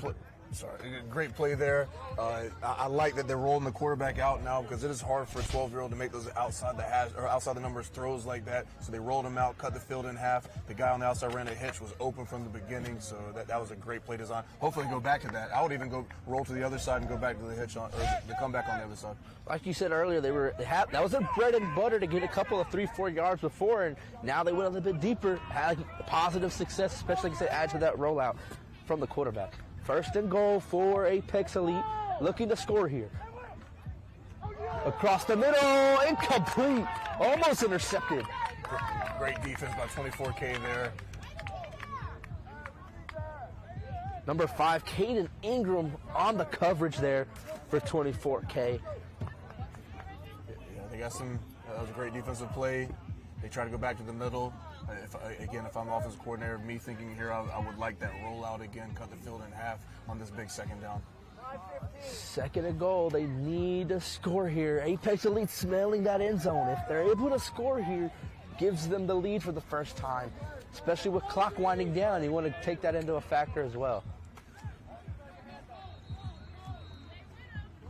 Quarterback looking, pumps twice, and he can't get it off. That's another sack. That's going to bring up third down here in the red zone. A big third down, and when we see the quarterback pump that many times, he's just not seeing what he likes. The defense is obviously giving him issues. They're playing sticky defense right now, so he ate up the ball on this one. So third down, you got to throw it. You got to put the ball in the air. On this next play has to be a touchdown in the end zone. Third down in the DR7 circuit. It's 3 downs for all territories to gain. Even in the red zone, only 3 plays to go. Third down here for Apex Elite. Need a score here. Fico drops back. Looking. Lets it fly in the end zone. Who got it? Who got it? Who got it? Incomplete. I got to see that one back. The ref was incomplete, but regardless, it's in favor of 24K Gold. They add 2 points to the lead, 15-9. We checked the replay here of the big third down play. A good shot at the end zone, just wasn't able to come down with it. And you see the ball pop out there last minute. That's a great defensive play by the cornerback there, by the defensive back. Play through the hands all the way down. All the way down. That was just a great play by that cornerback. Great job by the defense. Always fighting through the hands till you hear the whistles, what they're told. Hey, 24K Gold on the opening play of their next drive is completed. Number 14, Lennox Gill. It's going to be marked short of the first down. Going to be second and short. Yeah, that was a great first down play. Now you have everything you want, especially with the defense playing this far off. You can just get the first down if you want, or you can maybe take a deeper shot.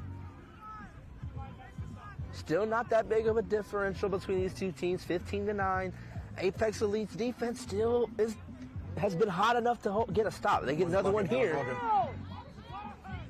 He wasn't looking. I don't know what route he ran on that one, but wow! Outran everybody downfield. You hear people on the sideline saying, "What is he doing?" And I guess he scored the touchdown. That's what he's doing, Dad. Like, he got him a little touchdown. That was a great run after the catch there, as you can see here on the replay. I don't know what route he originally had called. I don't think that was the design, but he just ran past outruns everyone on this play. 2, 3, 4. Outruns 4 defenders to the end zone. Trent Blundridge with the touchdown for 24K gold. Yeah, I don't know if that was the route they wanted because it was short of the sticks, but it put the defender out of play when he didn't play the position right, and the guy went right around him. 24K gold, an extra point, going for 1. Rojas with the throw, wide open, number 14. Lennox Gill gets the completion. That brings the score now, a big difference now, 22-9. 24K gold has seemingly blown this one open. Yeah, it happens that quick. And number 14 has been making plays all day. He dropped one earlier. He made it up for that one. That was a great route, great throw by the quarterback. Quarterback's been in his zone all day. He's doing some good footballs. Let me look at the replay from Rojas to Gill. Great 3-step drop. Once he landed, let it rip, and Gill was there in stride. Yeah, that was a great play. Looking, having fun out here. That's what it's all about, having a good time. That was a great pitch and catch by the quarterback to the receiver. Apex Elite now back with the ball. Still a drive. You want to get points up on the board as far as standings goes. You want to minimize your point differential. So even if it's a loss, it might not hurt as much. First play is incomplete on there.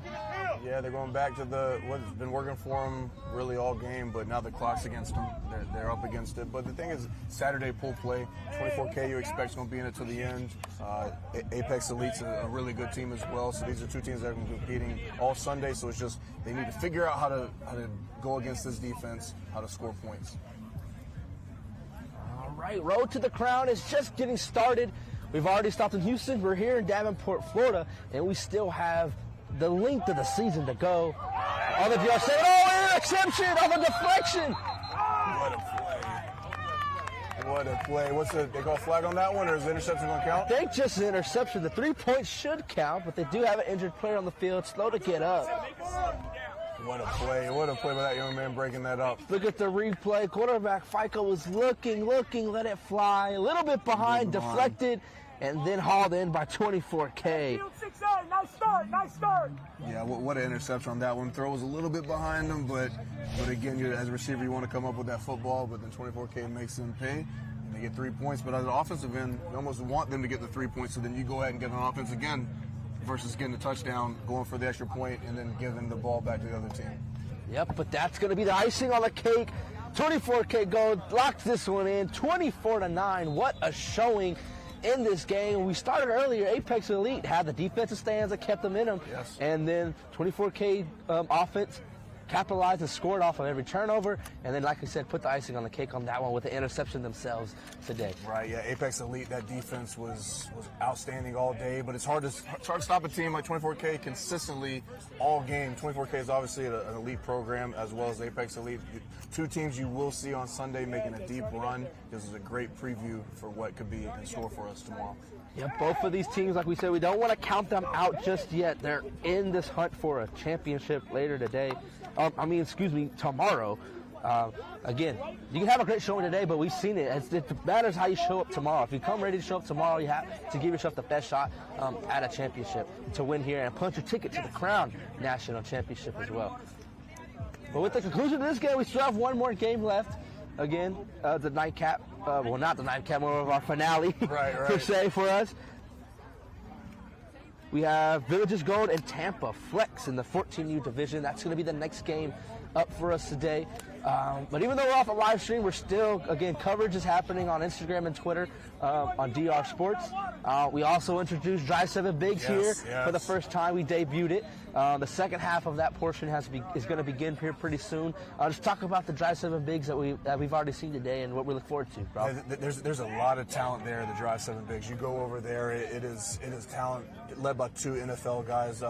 Jonathan Mumphrey did an outstanding job getting this Drive 7 Bigs going. I was over there earlier.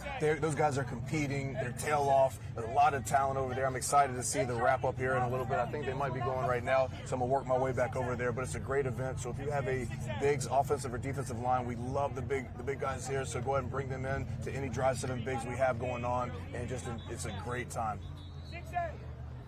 And throughout the tournament, like I said earlier, we have scouts here as well, covering all 6 fields. Myself, Big A, good Coach game. Rob, Coach Buckets. We also have Mark Henry, Nick Stats, CJ Gilbert, all coverage on the recruiting platform page. I think we got a special guest showing up here with 24K Gold. The quarterback is here with us. The quarterback is here. Parker Rojas. Parker, man, outstanding game, man. You were throwing the ball over the place. Just tell me how it went, how your game went today. See, I don't know crap, but it's just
Down for Gridiron Elite right there, and that's 6 points on the board.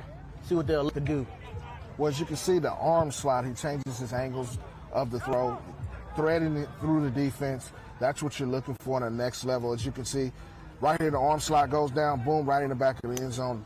That's high-level quarterback play from the Gridiron Elite quarterback. The arm angles, trajectory, all that good stuff. That touchdown reception was Rashad Ricketts, 2027 receiver. Really good stuff by Gridiron Elite right here. They look like they're lining up to go for just the extra point. Absolutely. So it is 8-0 pending the extra point to go 3 possessions. We'll see what Marbury and this Gridiron Elite offense got. Man in motion. Looking left.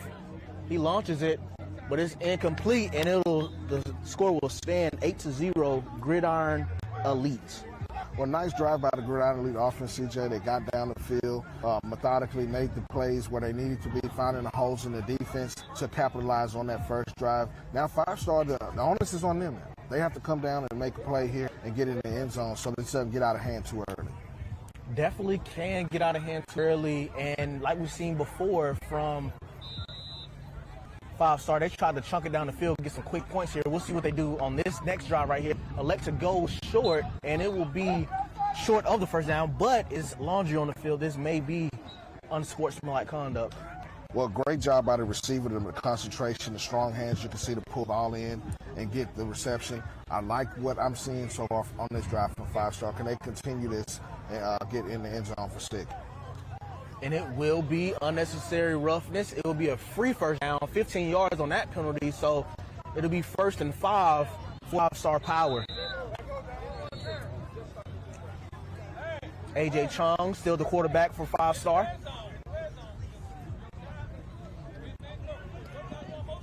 Gets it to his receiver, and it'll be caught by FiveStar Sports receiver. Well, great job by the defensive back. You know, right there was kind of a bang-bang play. I like the way he broke on the ball. Now, the refs called it a completion, but that's how you play through the football. That's what this back play is. You know, I like the way he broke on the football. As you can see, you know, Chung's starting to get in the rhythm here, CJ. Yeah, AJ is starting to get really in rhythm. The first time being them in the low red zone, second in about 4, getting over to his receiver. Same receiver, number 5 there. Yes, that will be number 5. And that's Lucas on the reception. Back-to-back reception will pick up the first down for FiveStar Sports. Absolutely. They seem to be in rhythm this time on this possession, CJ. You only get 3 to 4 possessions in a game with the 25-minute time. So this is the time that they need to go down and capitalize, because Gridiron Elite looks like they're in a pretty good rhythm. 8-0 for Gridiron Elite right here. Can FiveStar Sports cash in? A.J. Chung looking over the middle. And he'll get it to his receiver. It's dropped. So it'll bring up second down for FiveStar. Good throw. The receiver was just out of his reach. The ball there, as you can see, trying to make it in the back of the end zone there. FiveStar is on the drive, and they got to go last here. Gridiron Elite with the early lead, CJ. This is an important possession indeed. Is third down. Gridiron Elite can get 2, 3, or 6 if they get a pick 6. But let's focus on FiveStar offense right now. A.J. Chung getting it to his receiver. That's a touchdown for FiveStar Sports. That was number 10, Johnson, on the reception for first touchdown of the evening. It's 8-6 pending the extra point. Chung shows his ability to get outside the pocket on this next one. As you can see, he rolls to his right, his strong side, looking for a receiver. He's looking that way. He rolls out. He look at his feet. He gets outside, and that's a nice completion for a touchdown. They get on board. Hey, Chung's impressive. I like the way he settled down, CJ, in the second drive to kind of get these guys. It looks like they're going for 2. They will go for 2. They'll try to tie it up here. A. Chung looking over the middle. He's going to have to get rid of it here pretty soon, and he's got him. 2-point is good. Johnson gets the octagon, get the total 8 points. It's 8-8. FiveStar Gridiron Elite. Great reception by the receiver there. As you can see, making himself available. Hands catching the football. CJ, also, we talk about these things, what they're looking for, what colleges are looking for. That's what you're looking for. Are you an available receiver? Great hands, high points of football at the attacking at the catch point and scores. Let's see. Gridiron Elite's up now, but they got the ball back. We're in for a good one here. Marbury looking over the middle. He's thinking about going long, but he ended up taking what the defense gives him, and it'll be right at the sticks. I think the referee is short, so it'll be second down and about maybe a yard here for Gridiron Elite. Silky, smooth, confidence, what he's doing so far. As you can see, he put the ball where only his receiver can do. That's what you're looking for out of this quarterback. I think we're looking at a star here. Marbury getting to his big tight end again. Talking about some silky smooth route running. That's some silky smooth and buttery smooth from that big tight end. I believe that's Drew. I think that's Drew Follett. I want to say that's Drew Follett. Don't have a number on him. Look like he has a baseball jersey on, but nonetheless, he had the ski mask. He don't want to be known. He said, "Let my play be shown before I'm known."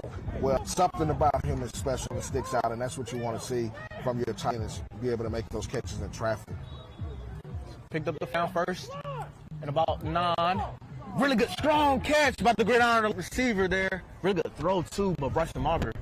Absolutely. Number 10 has been showing that he has strong hands through contact. Get reception. They move the sticks first down. Gridiron Elite, they're on the move again.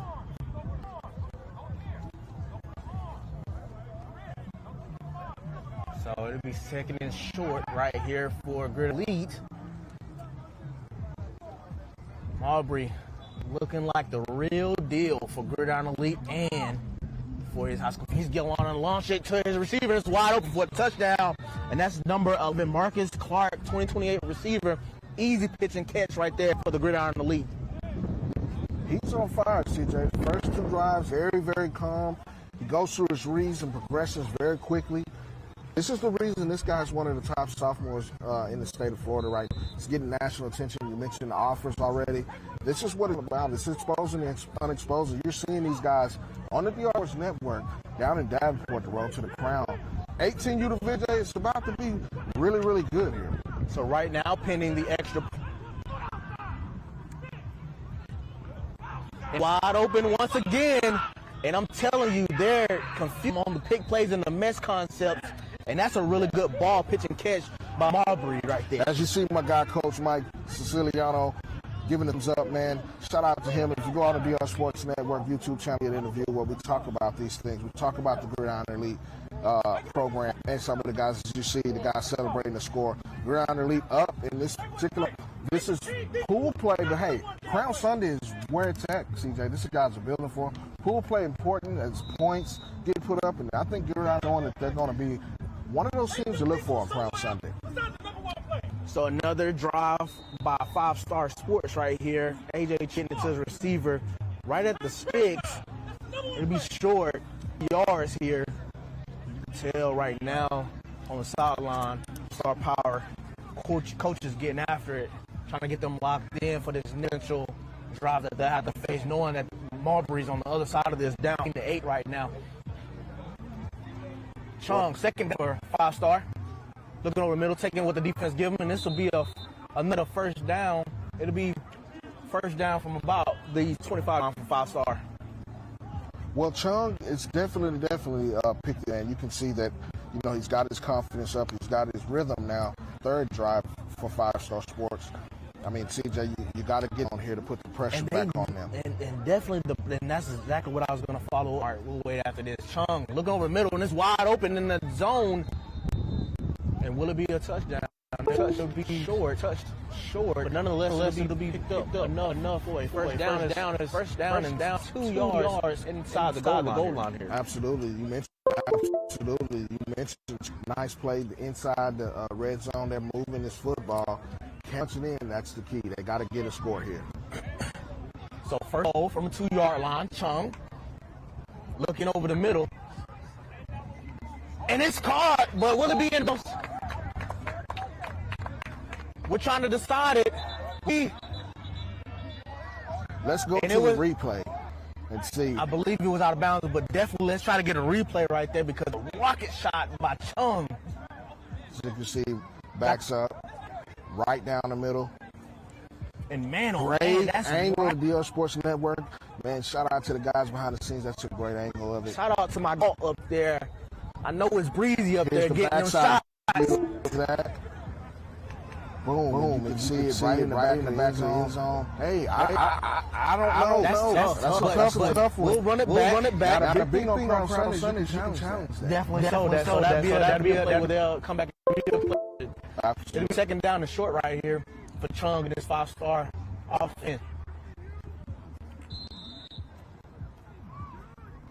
Chung rolling to the right, got a man down there, and it'll be caught by Chung. His second touchdown for FiveStar. Man, Johnson has been on fire. His touchdown, his ability to get off the ball and get open, really working well. He and Chung seem to be in sync. Catch down in the red zone. And they will elect to go for one. Only down 7, so this can potentially tie the game.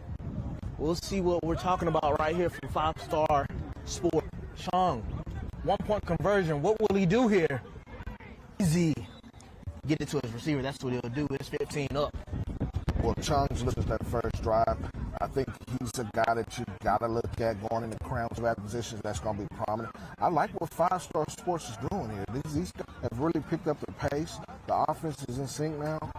He's come up with the big play now, CJ, in order to get that Gridiron Elite off. And that was Jawan Robinson, 2028 DB, playing offense a little, has offers from West Florida, Ball State, Georgia Southern, and many more. Definitely an athlete to watch. But this is going to be a class 15-15.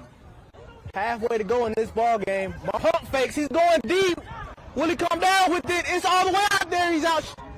And it'll be incomplete. Man, that was a moonshot right there. Well, you can see why this guy's turning into one of the elite prospects in Florida. The big ball over top. Just started out of the reach of the receiver. Hey, I like the way he was thinking on that. He saw an opening and he almost connected six there.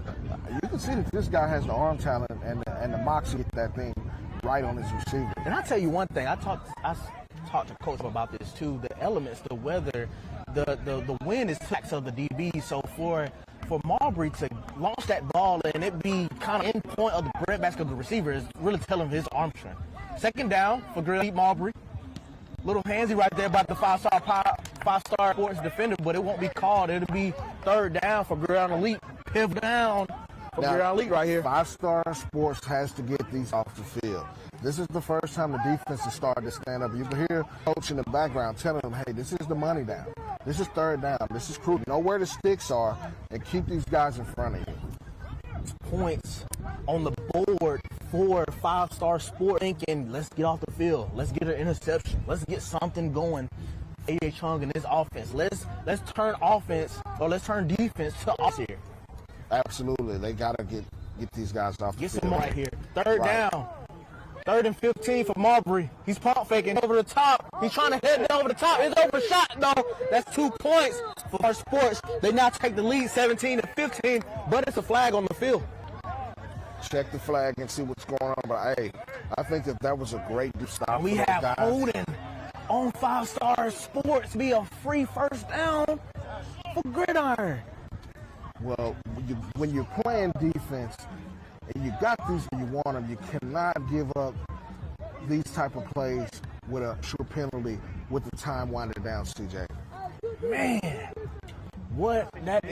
that's one of those plays where you're like, man, we got to get off the field, try to get some execution on the offense, doing really good on offense, and overall, man, it really, all the first down, holding. And actually, it'll be a replay of down, so no first down, a rebound right here.